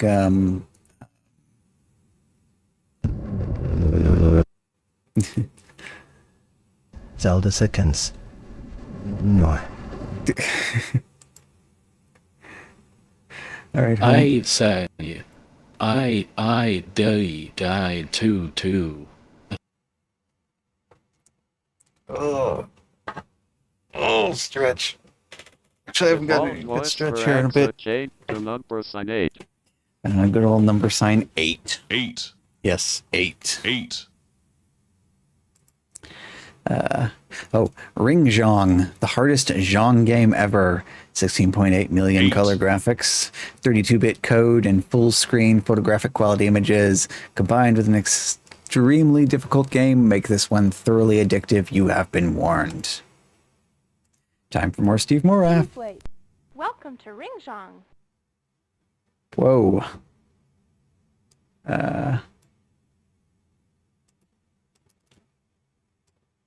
The objective of Ringjongg is to remove all of the tiles in pairs as quickly as possible. Use the new stack button as often as needed to achieve this victory. Sorry. Something is very wrong with the graphics here. Sorry. Sorry. Sorry. Sorry. Sorry. Sorry. Hmm. Sorry. Sorry. Sorry. Sorry. Sorry. Sorry. All of these donuts look identical to each other. Sorry. Sorry. Sorry. Sorry. Sorry. Something is very wrong, though. Screen mode. Save options. Small Ringjongg. There is a much superior CD-ROM version of Moraf's Ringjongg. What you'll get: many more layouts for Mojongg, Spheregongg, and Ringjongg. Dozens of dazzling new 16 million color tile, marble, and ring sets. More digitized voice and sound effects. No delay and ad screens. A warm and fuzzy feeling that you are supporting the shareware concept.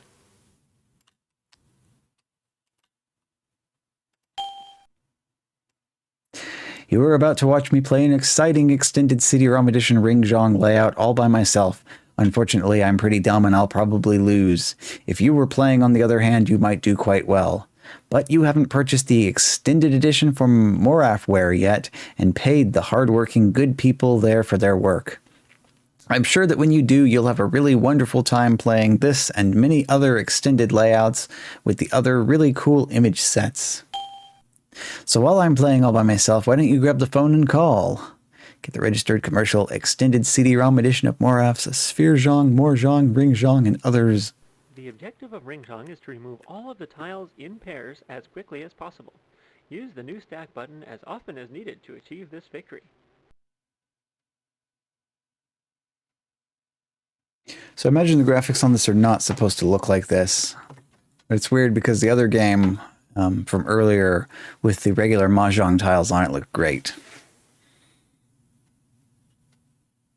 So just like here, for whatever reason, we have sudden extreme corruption. Or maybe the program itself is corrupted on the disk.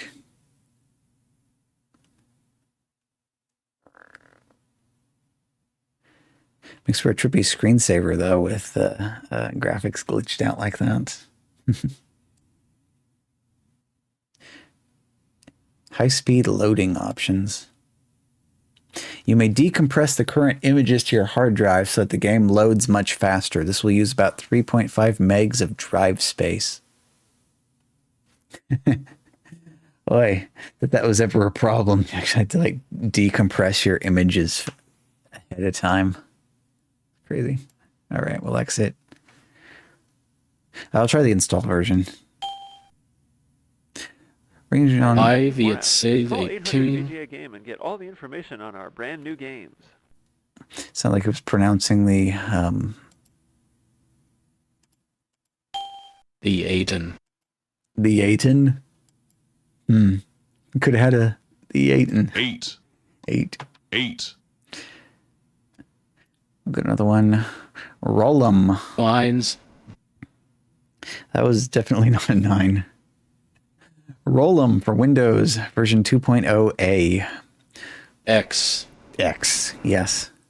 Rollem is an exciting new strategy marble game from Salou Software. Ooh, they make good stuff. Or made good stuff. PCem. Mexico. Okay. Yeah, I just tried to pronounce that as a word, huh? The objective is to roll your marbles into a random maze and try to get them as far down as possible. Strategy is required as the arrow ramps are rotated with each marble. Try to block your opponent by strategically placing your marbles into just the right spots. Animated graphics and packed with features. Fun! Quadruple exclamation point. Gotta install it. That was a nice touch how all their installers, their logo just goes zoop and like slides into the side. Do we want a shortcut? Yes.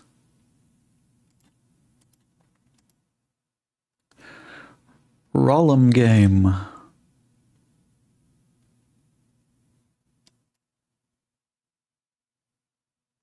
Shareware version unregistered copy presents. Everything is itching. Okay, play. New game, yes. Click button to decide who will take the first turn. Red will start first. Whoa. Oh,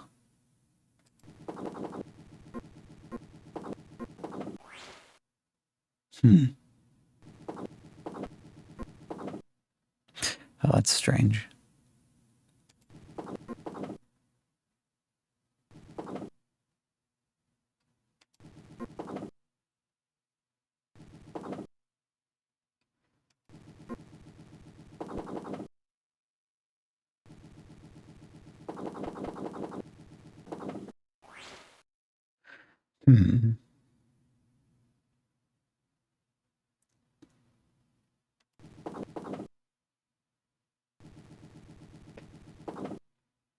So you get a lot of points for successfully getting a ball all the way down to the bottom.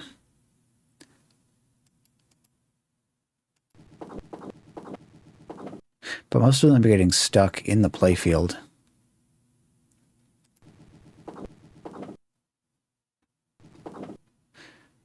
So how do you deal with a situation like this? It's like, yeah, and then that's just completely wedged in there.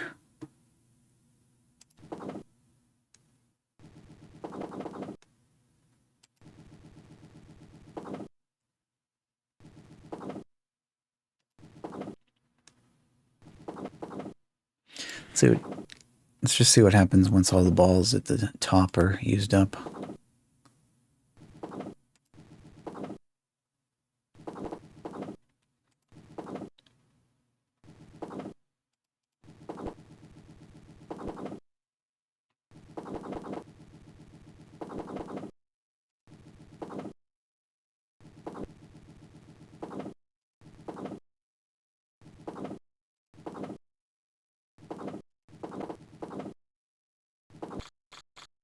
Now removing gray blocks. Oh.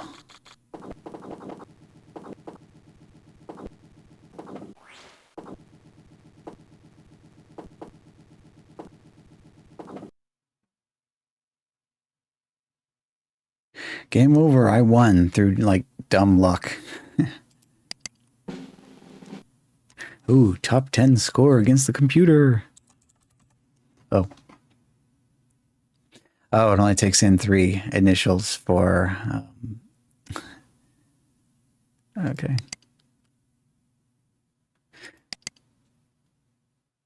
Registered version of Rollem is $18. Features play against a human opponent, play longer games, faster loading and exiting, special discounts on other Salou software games, triple exclamation point.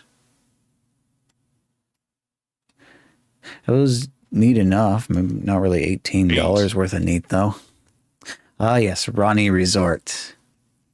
Remember we heard about the name of this one earlier. So, Ronnie Resort for Windows version 2.1a. Also the name of the zip file. Requires SVGA, Windows 3.1, 4 meg, RAM, 486, 50 plus megahertz. Ronnie Resort is a mind-bending puzzle game where the objective is to get Ronnie from the hotel to the beach. Using various objects like beach balls, trampolines, chairs, and more, he must use his logic skills and creativity to solve each of the puzzles. Animated graphics, funny Ronnie dialogue, sound blaster, and more. A real challenge, triple exclamation point.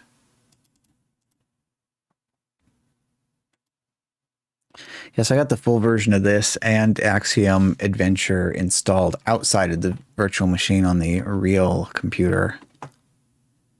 Head shortcut to the start menu, yes. This one's quite similar to Axiom Adventure, though, where it's like little guy that walks around on the screen and can kind of push stuff and step on things and stuff happens. Fancy presents Ronnie's Resort. See, this one's got apostrophe S. They couldn't manage to pull that off in the other thing. Okay, unsolved puzzle. Actually, demo. Yeah. Welcome to the Ronnie Resort demo puzzle. The puzzle will show you the elements that you may encounter on the other puzzles. Ronnie's objective is to reach beach with the yellow inner tube. He must make his way across the resort's lawn, then pick up the inner tube and finally make his way to the walkway down to the beach.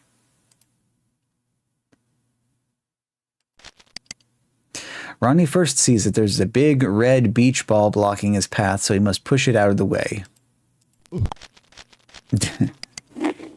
Ronnie is now standing in front of an ivy-colored trellis. Watch what happens to it when he passes under it. It falls down. Ronnie has managed to make the trellis fall down, so now he cannot go back.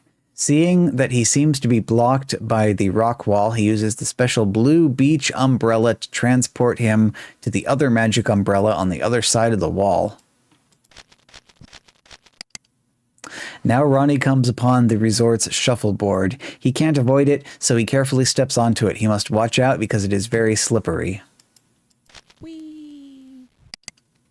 Ronnie has slid to the end of the shuffleboard and now sees that he must push the green lawn chair out of his way. Having pushed the chair out of his path, he now sees the resort's trampoline. He is not able to go around it, so he will push it ahead of him. The trampoline is now up against the wall and cannot be pushed any further. Using the trampoline, he can jump over the rocks to the other side. During the game, pressing the J key will activate the jump. The trampoline is put him right in front of the resort's tool shed. There is a sign on it that says for hotel personnel only. Ignoring the sign, Ronnie decides that he must go through it anyway. Poor Ronnie has turned on the sprinkler system by mistake. Luckily, the sprinklers do not seem to prevent him from reaching the inner tube. Hint, sometimes it is to his advantage to position balls and chairs on top of where the sprinklers are located so that they will not pop up when he goes through the tool shed. Ronnie is anxious to get to the inner tube, so that is his next objective. With the inner tube now securely around him, he must figure out how to reach the beach walkway, which is blocked by water. With the inner tube on, he can only wade through one grid of water, so he uses the balls to get rid of the other 2 grids of water. See how he accomplishes it using the 3 balls.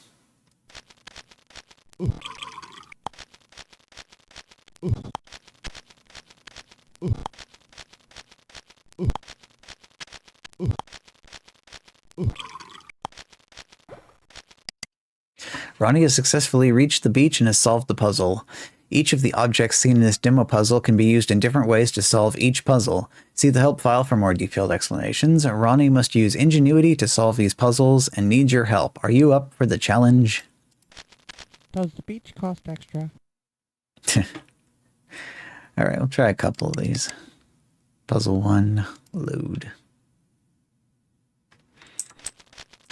Yeah, so the beach balls, looks like they move until they hit something, whereas the lawn chair and the trampoline moves like the boxes, where it just goes one at a time.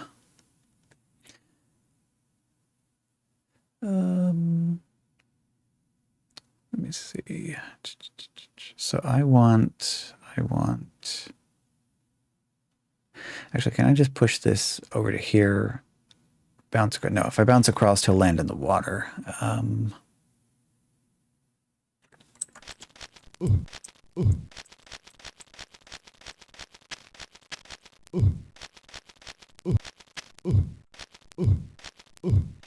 I just use this to stop the... I want to call it rock. Yep, but it's actually a beach ball. I see. Okay. So the stream is flowing in this direction, so any balls that I push into it flow downstream until they stop at the end of the stream, and then they magically turn the water into ground.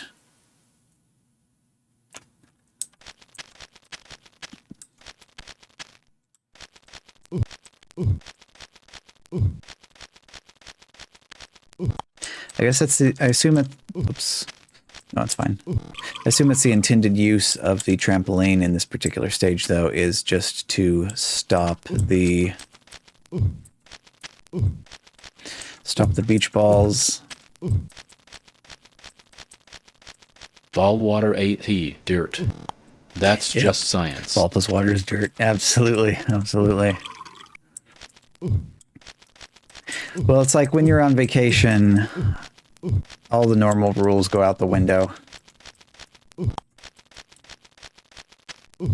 This has the exact same kind of move buffering that Axiom Adventure had, where if you tap the key multiple times,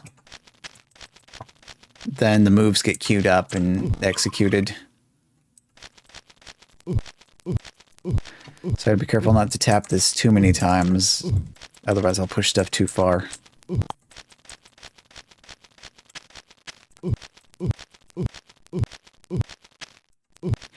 Problem is I get impatient with it though, because like the slow movement that it has.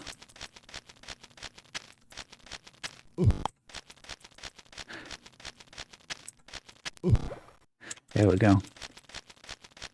Inner tube is mine.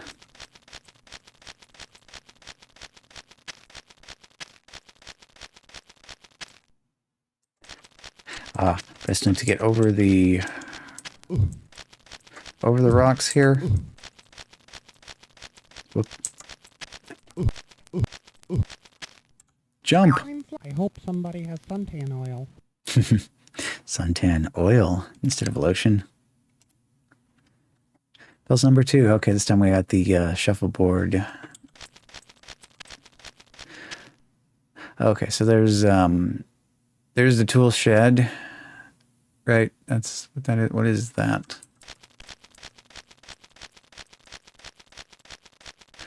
Find out whether I can... Okay, so I can pass under this. So I assume there's going to be some lawn sprinklers here. Who waxed the shuffleboard? Alright, who waxed the shuffleboard? Oh, okay.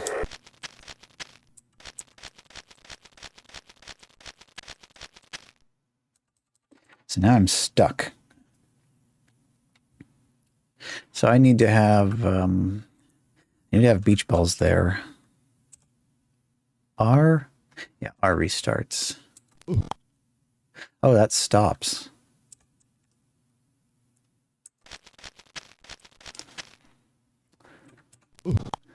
Okay, so that's down there. Maybe start by getting these out of the way.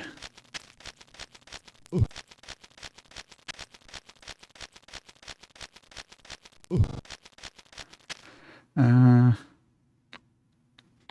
many of these do I need? That's the primary question here. I can get one over there just by continuing this. Like, say I'll fill in the corner here, and I'll have one right there, and I can kick it over to there.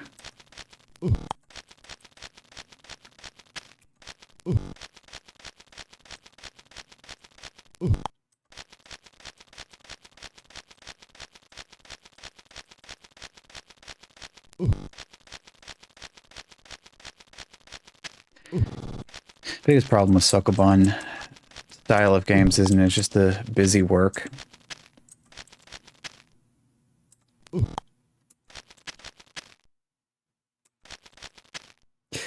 That does not help me, does it? Whee!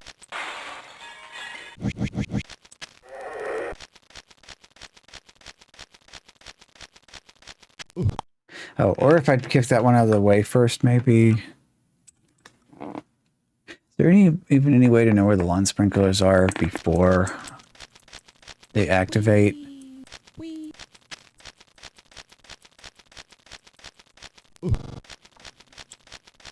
So I can get that out of the way.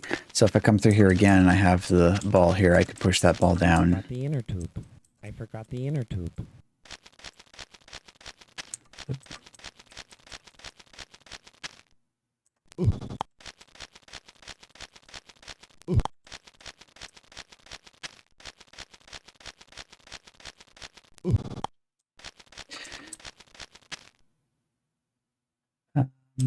Yeah.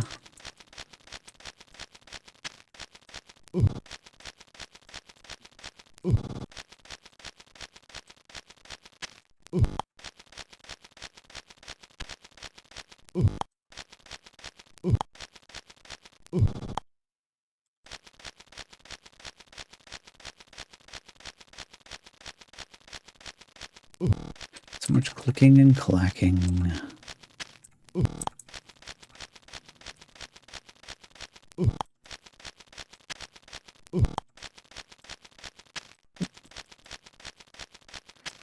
So hopefully that'll work, right? Main question is, if a beach ball is on top of a sprinkler, why doesn't the sprinkler just pop up immediately as soon as you push the beach ball off of it? Oops. Do one more. Number 3. So we got a bridge.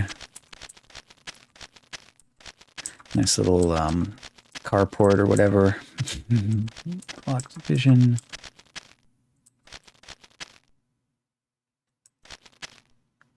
Let's see.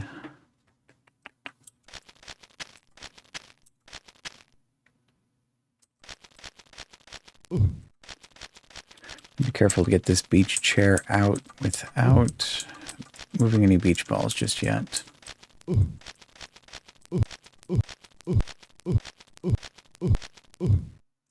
Okay, not too far.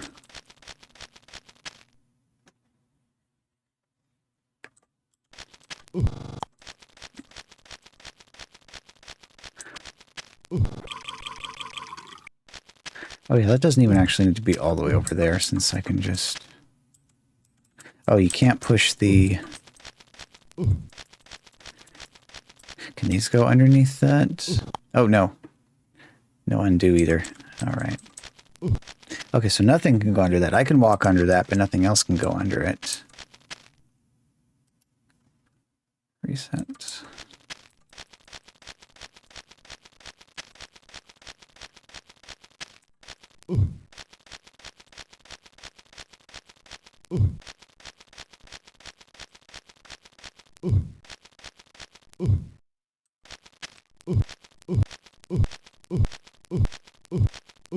Up.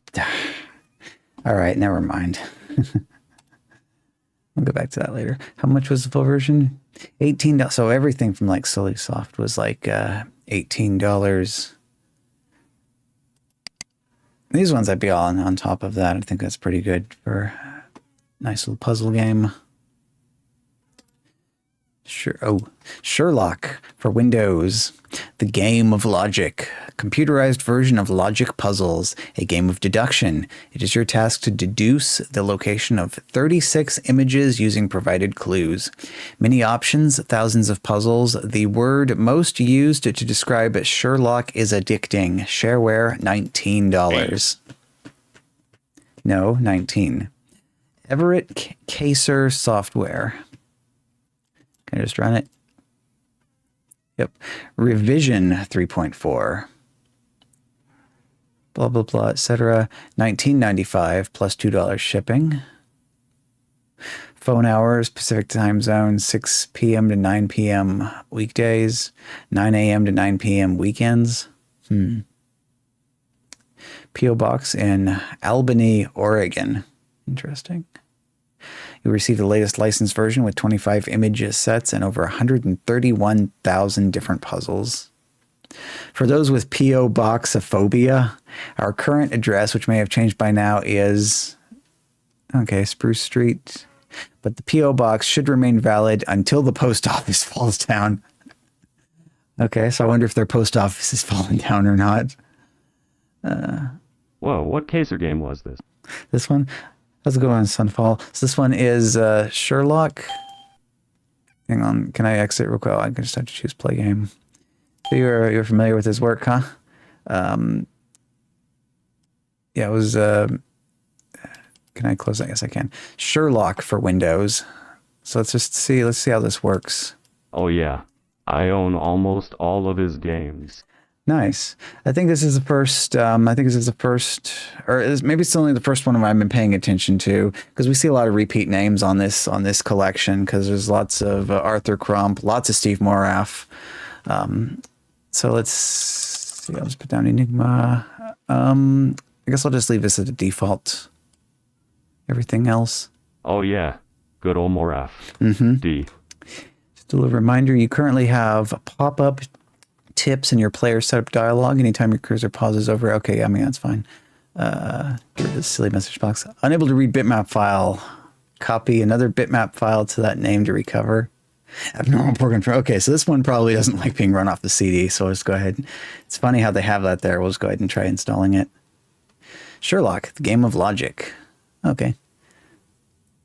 Sounds good to me. New program group, yes please. Successfully installed, nice. There it is. The Enigma. That's more like it. Hey, MIDI.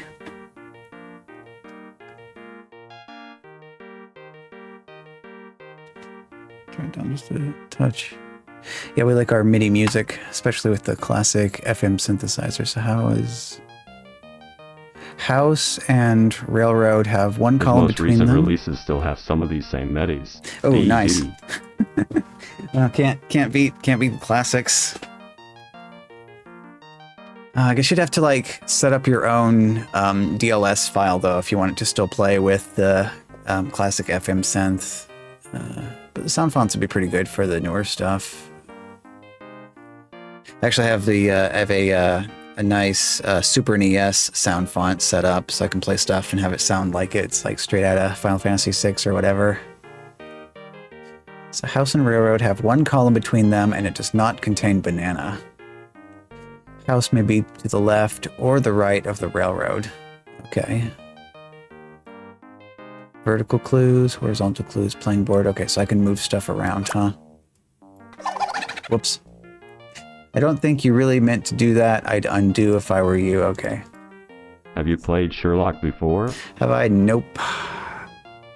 This actually kind of seems similar to like the logic puzzle that was the end of All Aboard for Santa. Kind of. Whoops. You're all undone. I like that message. Okay, so where's the getting started then? The whole logic clues bit, so I get that. So I just need to see what exactly the moves actually are for this part of the board. Yeah, It's basically a straight implementation of a traditional logic puzzle. Okay. About the game, clues, window management. I just want the main, who drinks water and who owns the zebra? So you'd rather do one of these the hard way, huh? Actually, this one is harder than the Sherlock puzzles, as are most of the ones in the magazines, because eventually you get to the point where you have to say, okay, what if this item were here? Then would there be any contradictions, or would that just work? Okay. Nice little example there. Basically, I just kind of want the basics for what are we trying to do with the interface here, because I see...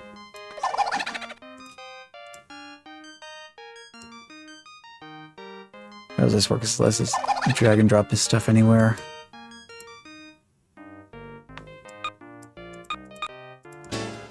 All done. Okay, so these three are already set from the start.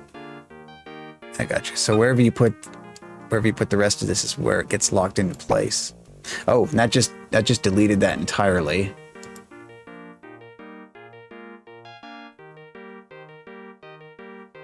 Okay, blue house. If it's anything like the modern controls, drag and drop will do nothing. Left click is set it to be this, and right click is eliminate this option. Well, it kind of, this one actually does have drag and drop. So if I drag it and drop it off, well, that time it didn't do it. Let's just try, like, right click does the, okay, yeah. Yeah, so that does still work. Okay, so, and then we have numbers as well.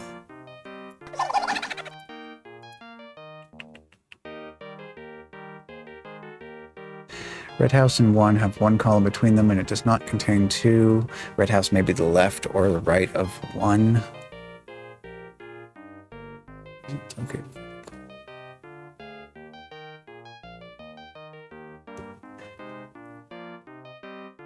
Probably need to start with the people first then, because we have the 3 already filled out for us. Or maybe the fruit, because the fruit's already filled out down here. Apple, whoops. Oh, it lets you drag these around too. Maybe just general, oh. Why did that do a thing? Oh, you can just rearrange these? Okay. So the man and the strawberry have, well, bald man, I guess. Maybe these all have their own names. Do they, or are they just pictures? Let me come up with, like, nicknames for all the people. Man and strawberry have 1 column between them, and it does not contain the pear. And it could be the left or the right of the strawberry. Nicknames for sure. Initial nicknames? Okay, yeah. I know I was giving unofficial nicknames to the various tiles in the Mah Jongg game earlier, and it was just kind of weird stuff. Like I called the one Pizza Hut because of like the name of the or not the name, but like the shape of the writing on it. What is it saying? Old man is in a column somewhere to the left of... Oh, right. One-way sign. Okay. Let's see. I know the exact tile you're talking about. Uh-huh. Nice. Yeah. It's kind of funny, too. Like, I remember when I was watching people play Keep Talking and Nobody Explodes, and it has the one keypad where you have to put in the 4... things, and like every group of people, they all come up with like their own set of nicknames for all the shapes and everything. Well, let's see. I would like to get at least a couple of correct answers placed before we take a look at the next one. So we're just kind of, just seeing what all's on the CD, because it's like one of those classic. So this one was bright pink. Ton of games, classics 1, 400 games on one very bright pink CD. We're actually closing in on the end of this. It's been a long time in the works, but we've managed to like take a look at almost everything else on this. So this is the very final category. It's the strategy and logic.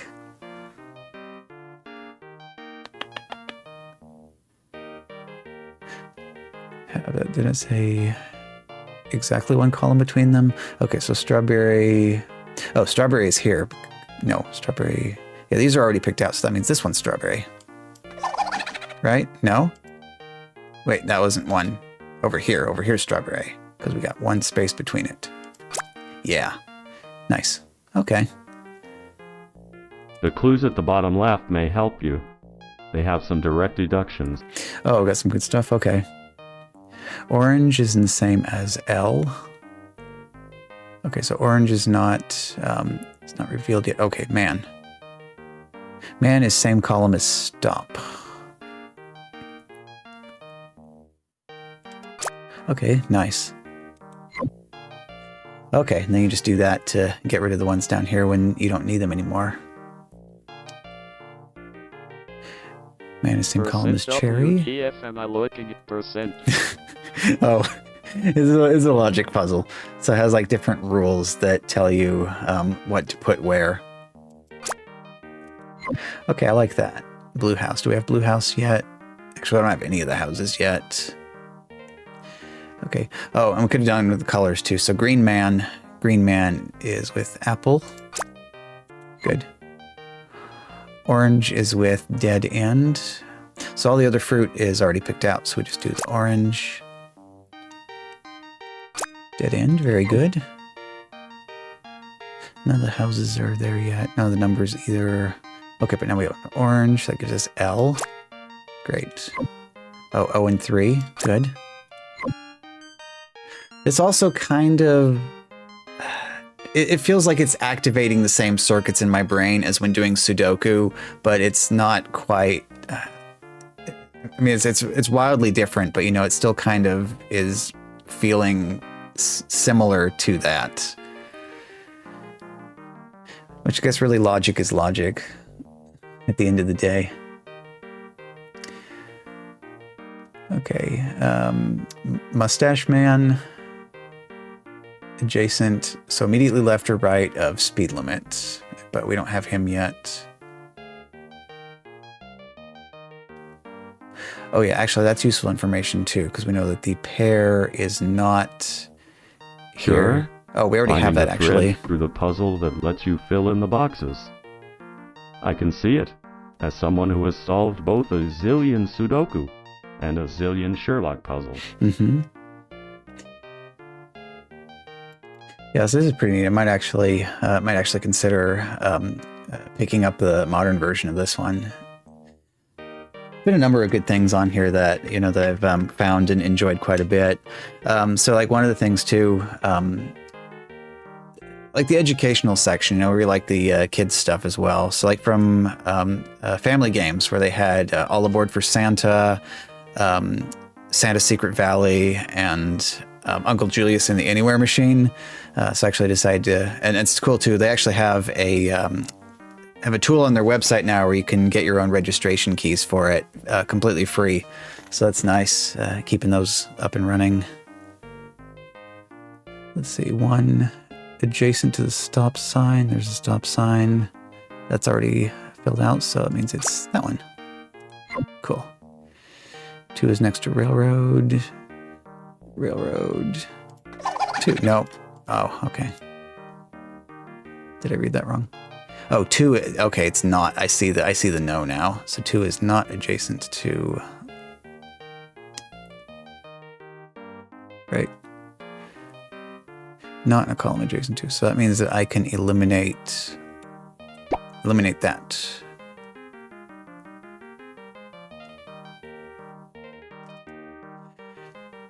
Not in a column adjacent to... but not adjacent to. That doesn't eliminate same column though, does it? Oh, okay, nice as well. So it also does show that controls, just like you mentioned when you hover over the stuff in the actual puzzle. Dead end is not. Wrong deduction notification costs 60 seconds of game time. Oh, we have a... Okay, so it's not a time limit, it's just counting up. Okay. Friendlier than Picross. I can remember the original Game Boy version of Picross where you hit the wrong thing and it's eating up your time very quickly. Okay. His modern pricing is pretty bananas. One game for $20 or $13 and a pack for $44. He also still provides very generous demos for each game. Pack, yeah. Pack is definitely a better deal then, huh? Well, I could go down the list and try out more of the demos. I mean, we got another one in the category right here. Okay, stop sign. Stop sign is left or right of E. So that means the E is not in the same place. Okay, so E is right there. Nice. KHMS. Demonstrations. Demos, yeah. S is somewhere to the... Okay, S is left of greenhouse. We actually don't have any houses worked out yet. This one would be helpful if I could find 4. 4 is left or right of hospital. Don't have hospital yet. Pink house is left of S. Do we have S? We do not have S. Oh well. Honestly, I get the idea. I like this. If it's not just another version of Sherlock itself, my guess would be Dinner with Moriarty might be on here. Or maybe Solital, which is his version of Shanghai Mahjong. Well, the very next one we have is like right next to this. So we got Sherlock 2, or for whatever reason they typed it into the catalog program as Sherlock Lee. They don't seem to be able to get their Roman numerals straight. More logic problems in the tradition of Sherlock. Professor Moriarty is seated at the dinner table with 5 guests, one of whom is being poisoned. Locate the poison and Moriarty based upon Dinner clues. with Moriarty? I was right. D. Yeah. Install this one. New program group, yes please. If when you run Moriarty the colors look ugly, it may be because your display is set for only 16 colors. When that was a legitimate concern. What do I have this set to right now? 16-bit? Yeah. Not too bad. $19.95 plus $2 shipping. Play. Okay, so different arrangement. Tutorial is only visible on puzzles types 1 and 4. Click on next, move to page 2. As you read through this tutorial, please try things as they occur to you. However, try to set things back to the way they were unless the tutorial tells you to do a particular thing. The puzzle type is set by clicking on the 1, 2, 3, 4, 5, 6 buttons on the toolbar. The puzzle number is set by editing the number in the rightmost edit box on the toolbar. Okay, I see what it's talking about. Please make sure that the puzzle type is set to 1. Yes. Puzzle number is set to 0. And under the options menu, the handicap is set to 4. Handicap 4. Okay. Default conditions. Oh, okay, yeah. Moriarty is a game of logic puzzles. You make deductions based upon the provided clues until you've figured out where all the images are located on the playing board. That's the area above the tutorial. Nice. Clues are in the boxes to the right. If this is... Actually, this probably would just basically explain what most already have figured out here. So... Don't have a good nickname for that person, but they're directly across from the eyeball. Oh, they... Yeah, they are. Womp. Okay, so green is next to... Creepy looking guy. Okay, so that's one of the ones we don't know. We don't know the last 2 guests. So I don't have the plate yet. Lady is located farther left. That's Moriarty. He has an official name. Oh, that one's Moriarty? So that one's Moriarty. Or this one, Moriarty. Do we have... all Gray about clues? image. Creepy guy. Gray one? Okay, so that one's Moriarty. This says what the clues are. Show me the people. Do not. Show me the people here. Bitmap files.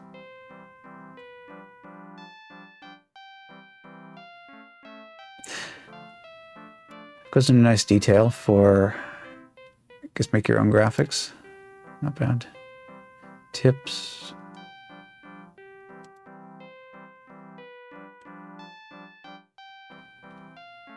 Nice diagram.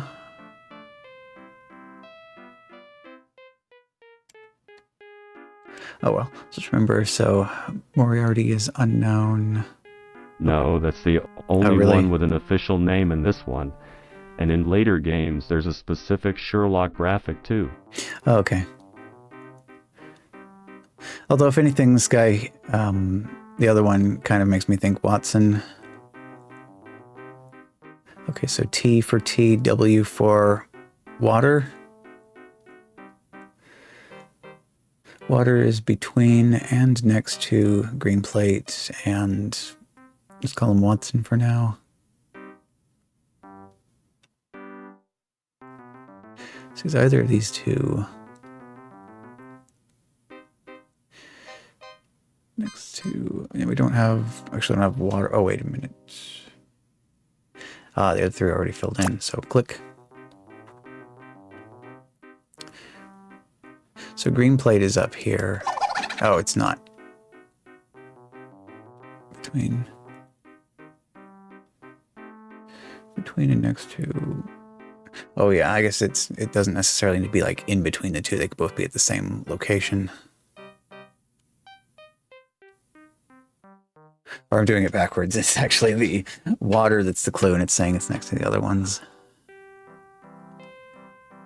Given time, I'd be able to just look at these and understand exactly what they mean intuitively, huh? I'm sure that's how that gets. Kind of similar to how most things you eventually see the patterns, like Rubik's Cube, you know, I see the colors and just automatically know what to do. They're at different locations, but where you click for the green plate is across from, not next to. Yeah, okay. Let me start with this one. This one's easier, right? Blue is at an end of the table, top or bottom. Okay, that's a good one. What's in between and next to the eye and the white plate? So in order to be next to it, it has to be down here. Yeah.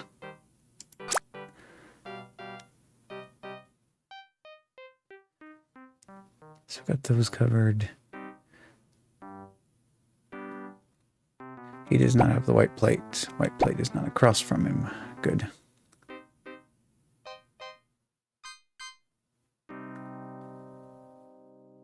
In the water. Okay, so no green plate there, no green plate there.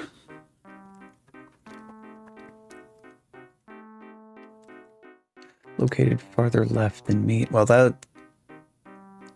yeah, those are both already identified, so that one can go.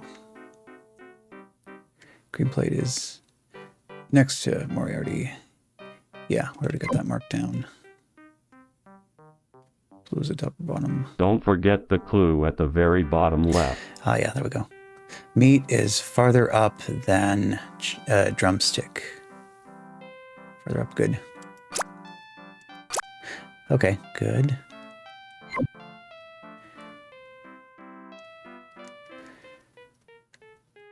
Okay, so that person is between and next to meat. Oh wait, we already, those are both 8, yeah. Good old Stanley Parable. Okay, water at the bottom, between and next to.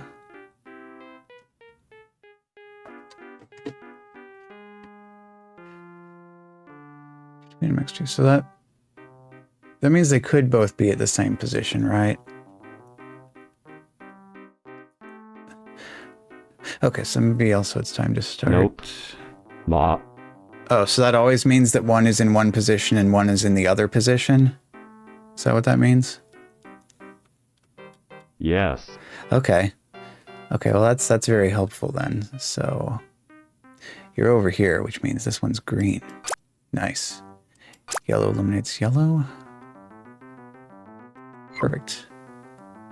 Okay, so he is between and next to I and white plate. Oh.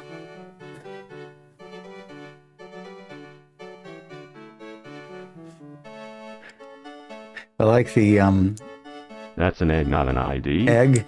Oh, okay, yeah. That makes more sense than a yellow pupil. Yeah. I like it having the solitaire. So we have our own solitaire here. So let me find solitaire. Solitaire. Yeah, in the card games. Oh yeah. Everett loves his goofy WIN animations, D. Mm-hmm. Well, that's a good one to imitate. But yeah, that sound clip came from a series in the card games category. There was several solitaire games that had the sexy solitaire voice. I'm like, okay, I need that, and snagged it to make that one. Okay, very good. Well, we are almost done with this category, so close to the end. It's unfortunate that two of these games did not work in the virtual machine. Someday I'll have to get like something better set up so that we can actually go through and take a look at everything that locks up the virtual machine. Or maybe I just need to try installing Windows 98. Maybe Windows 98 would work better. Or maybe those games work on Windows 3.1 and I can run it in DOSBox. I'll figure something out. Now we have Tangram's. Tangram strategy game. Rules are simple. Just try to assemble any of figures in right-hand window using all 7 parts. These parts are known as tans. It requires Windows. This one just runs. Oh. If your video adapter supports true color mode, select one to reach best image quality. Yes. Okay.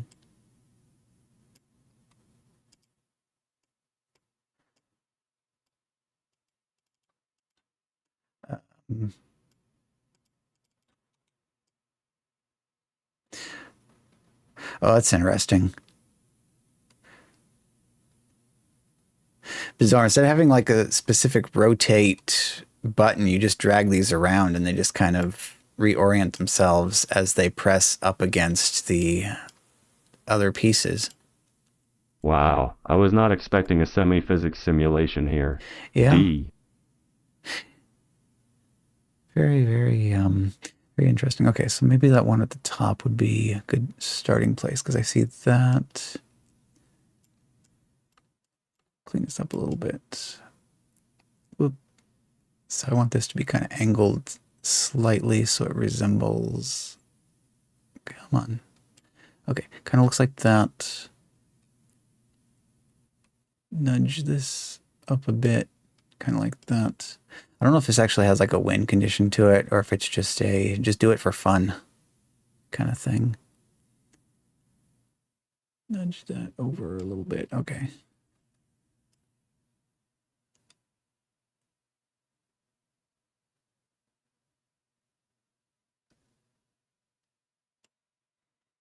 So is that just the big triangle down the bottom or...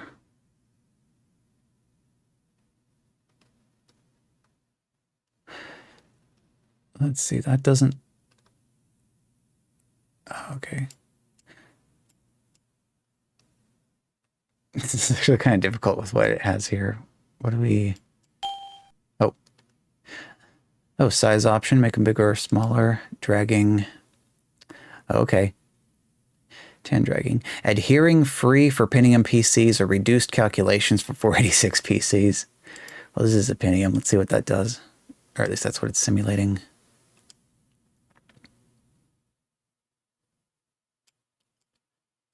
It doesn't really feel any different than what it was before. What does it say? Can't open the file manual.txt. Welp. Appearance. Oh. Interesting. Okay. Let's go with like the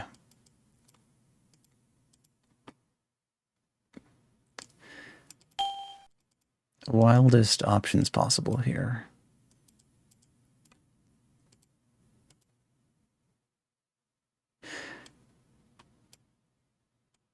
It's kind of neat actually doing gradients on like not really completely arbitrary polygons because, you know, they got well, I mean, you probably get the idea. It's just kind of neat that it's got that light diffusion surface and then options for backgrounds. Actually, this kind of feels more like somebody's tech demo. But if it were just a little bit faster, it could actually render the shape in real time as you drag it around instead of just having to outline. Oh yeah, getting all vaporwave up in this, huh? Yeah, strong tech demo vibe. Mm-hmm. Reset game, that just scatters the pieces around. Yeah. Yeah, because if it were like an actual game, it'd probably like you pick one of these and then it would put the outline. And also you'd have like these snapping into place as you move them around. I know they do a lot of like BBS scouring when they were putting these compilations together back in the day. They just look for as much stuff marked freeware or shareware as they could and just shove them on. So I have another one of these CDs that actually says it has like 1,000 different programs on it.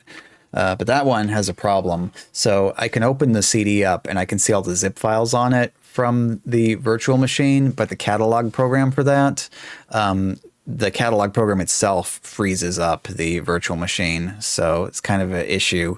If we just wanted to go through and open each zip file up, like unwrapping presents under the Christmas tree, and, you know, some of them would be like a Super Nintendo and some of them would be socks or underwear. But I don't know if that would be like more exciting or less exciting. Just kind of go through and take gambles on 8.3 file names.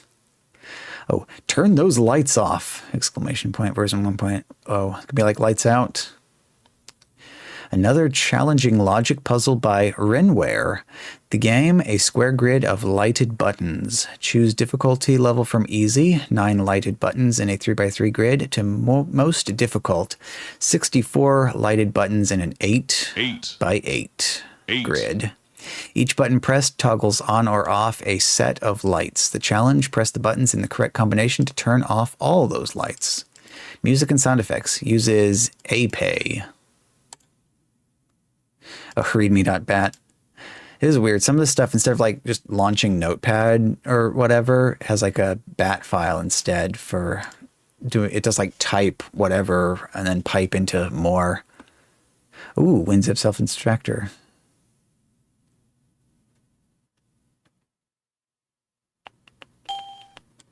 Unzipped.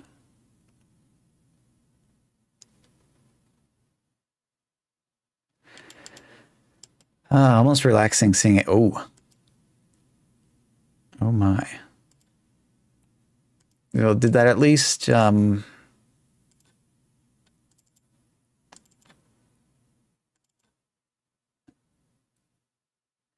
I was gonna say that nostalgia for the old install shield wizard. Yeah. Man. Actually, it's kind of a relief to see, but it's unfortunate that that's like not working. Okay, Windows temp. Let me try running it again. We've seen at least 30 different custom homemade installation programs. Some of them quite complicated to even figure out how you're supposed to.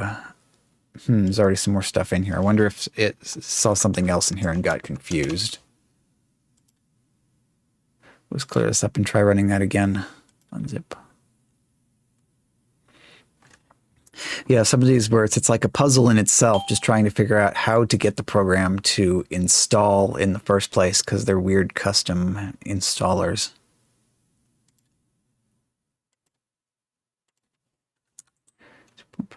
Turn those lights off. There's any number of things that could have just confused it. So let's just do it like this. Nope. Did we get files? Lights? Nothing. Maybe the README says something useful. File not found. Oh, okay then. I guess that one does not get to be checked out, at least not at this point in time. Valvo. Is a strategy game that combines extremely simple rules with unexpectedly subtle tactical possibilities. Like backgammon, Valvo is a race game in which your tactical thinking is complicated by an element of chance. Valvo is much easier than backgammon to learn and play. However, you will master the rules in the first minute or two. Also somehow manages not to attract the attention of a certain car manufacturer. Ooh, gradient on the installer.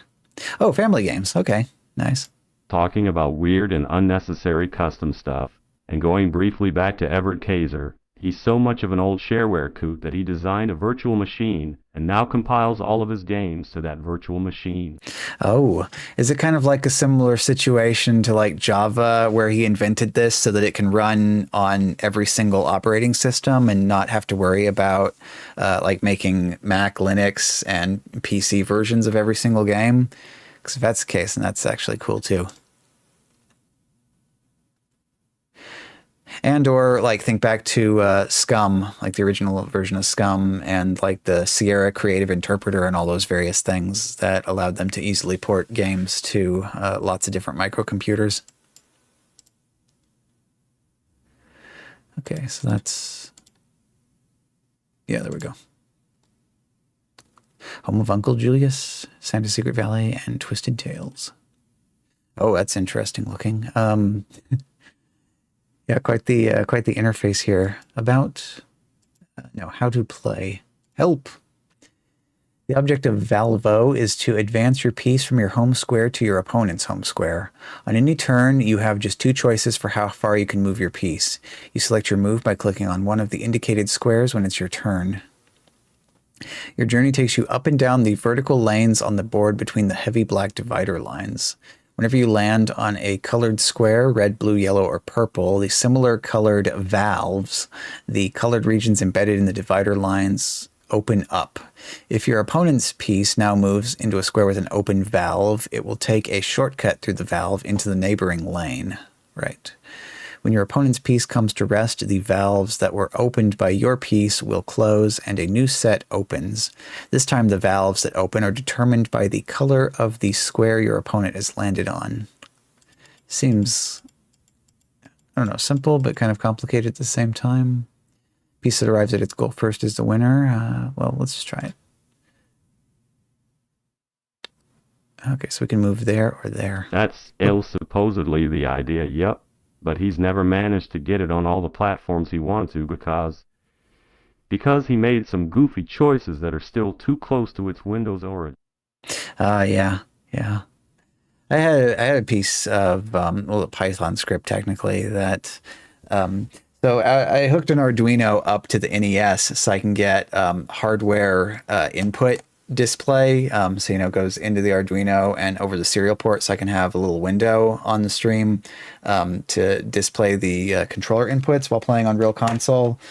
I implemented that in Python. It was actually cool to see that other than having to change the name of the serial port from just being COM3 to like /dev/ whatever it was, it actually works just fine on Linux. So that was cool. Because the original program that I downloaded, was it Nintendo Spy, I think was the name of it, was pretty heavily Windows only because it was written in .NET and also had like XAML, XAML for the interface. And so I think maybe that could run in Wine, but I don't know. But the other thing too is that I kind of significantly reduced the latency from the time that you press the button to the time that it actually shows up on the screen too in the process of rewriting this thing. So just kind of happy with it overall. Let's see, is this already set to computer for the player, or is it just going to be me? I don't know. Let's just run. So I go down to blue. Blue one's open. Okay, so I'm playing with both of these. Ah, okay, so double shortcut because those are both open. So now he lands on yellow.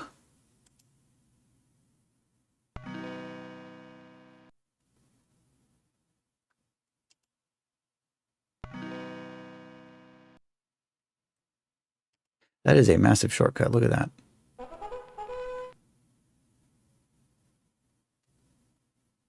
This would be an interesting one to play with 2 players. So you gotta be, I understand it now. So you'd want to be looking ahead to see where you land on to make sure that you don't open any monstrous shortcuts like this one. Because I just rocketed across the board there. It'd be CDV ties 3 if it's COM 3. Well, when it's plugged in, I have the... Did I save the file? I maybe didn't save the file. Because the Arduino, it was TTY ACM0, I think. I think it was ACM0. I don't know exactly. But then, of course, I also had the fun of figuring out that I needed to chmod the COM port itself.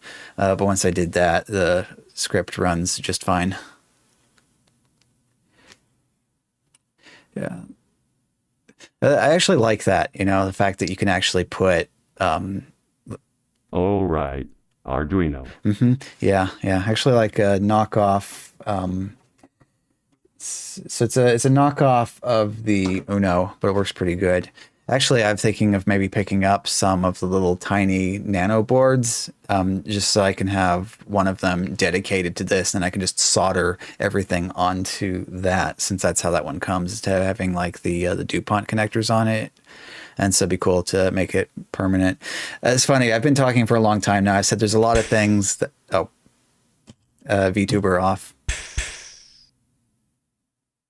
Yeah, I said the magic words. There's a lot of things that I have been thinking I kind of want a 3D printer, but up until now, the only things that I've been thinking of that I'd use the 3D printer for, I don't think are a good fit for a 3D printer. But in this case, making like an outer enclosure for this, I think would actually be a good use for that. But then again, I don't really have the space to add a 3D printer to everything else that's going on here at the moment. So I can live with nice bare circuit boards sitting on top of consoles, you know, there's no problem. Anyway, that was another cool thing. But we're here. We've arrived. We're at the end of the category. Wracko.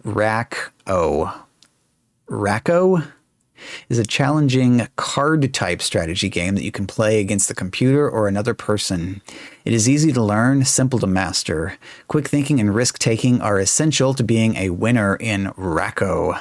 This is version 1.10. Like that was important enough to be in all caps. I can try to run it, or we'll be safe and install it. Oh, Bob Dolan, another name we've seen quite a few times on here. Thank you for trying Wracko. You will find the game will provide many hours of great fun.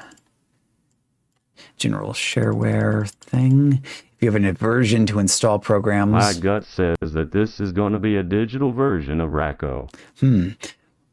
Well, we shall find out. Continue. Bob Dolan. Okay, good. Whoop. Oh, that just automatically launched the help file. Okay. This is what the main screen looks like to begin playing. Select new game. Yep. Okay. Overview. Easy to learn, simple to master. Ability to quickly see patterns and adapt to your strategy. Okay, so the idea is to get a rack of numbers that fall in ascending order. Numbers do not have to be consecutive. Okay. Deck of cards are shuffled. Each player is dealt 10 cards. The remainder of the cards are placed in a draw pile. You will start out with a chaotic order of numbers. However, some of those numbers can be kept since they will be in slots that will allow for an eventual winning rack. Your ability to spot numbers that you keep is essential to winning since it minimizes the number of slots you need to replace. Don't take too many risks here because you can get locked into needing to fill in a gap that is too narrow. Let's just try it. Start. Would you like to watch it? Oh, well, I guess I could do that. Show a game played between two computer opponents. Well,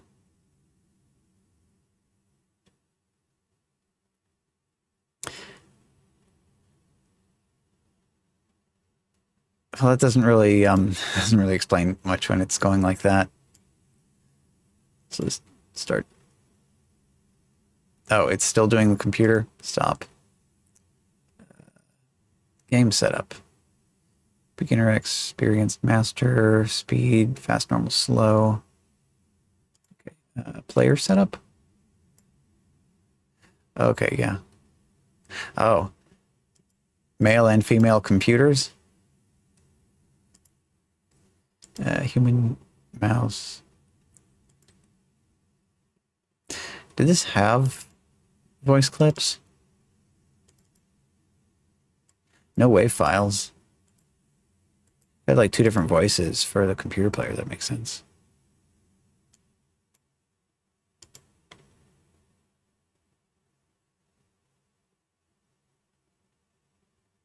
Oh, am I the one on top?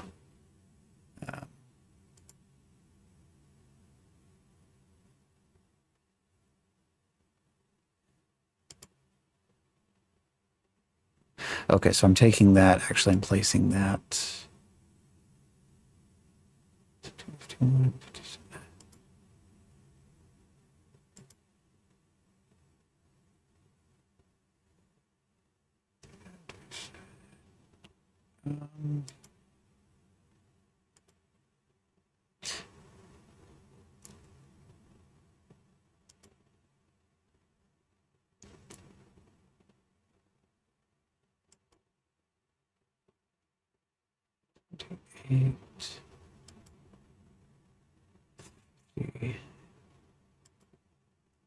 Okay. I actually understood that very quickly. That's cool. What was registration on this? Register. How to register? $15. Okay.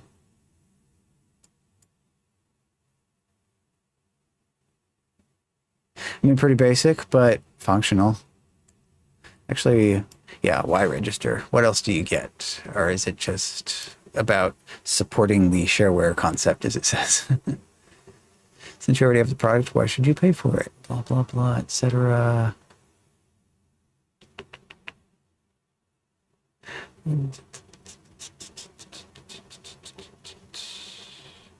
Okay, yeah. The ethics angle is covered. You have done the right thing. Any nagging that is going on will stop. If there are features missing, they will be enabled. I will send you a disk with many of my other products for you to evaluate. You'll get the latest version of the program that you are registering. If you find a newer version later on, the registration number I send you will register that also. If you need to call me for help, you will have my undivided attention. Wow, phone support. I will send you a letter of heartfelt thanks since you have acknowledged my hard work. Granted, it's not a lot of material stuff, but most of my customers just want to tell me thanks, and I think that is what shareware buyers are all about. Okay, so this one actually doesn't have disabled features. It's just supporting that shareware concept. Okay, well, that's it. We have successfully conquered the CD. Checklist, strategy and logic, X. Ding. Gets me every time I try to do Control S to save, but it's actually, you actually got to go to File and Save in Windows 95 Notepad. I don't know. I feel like I'm not really prepared. It's like not have like a speech or nothing. But this was fun. This is a very long-term project, but this CD is over and done with. And so next time we return to Windows 95, it'll be moving on to a different CD.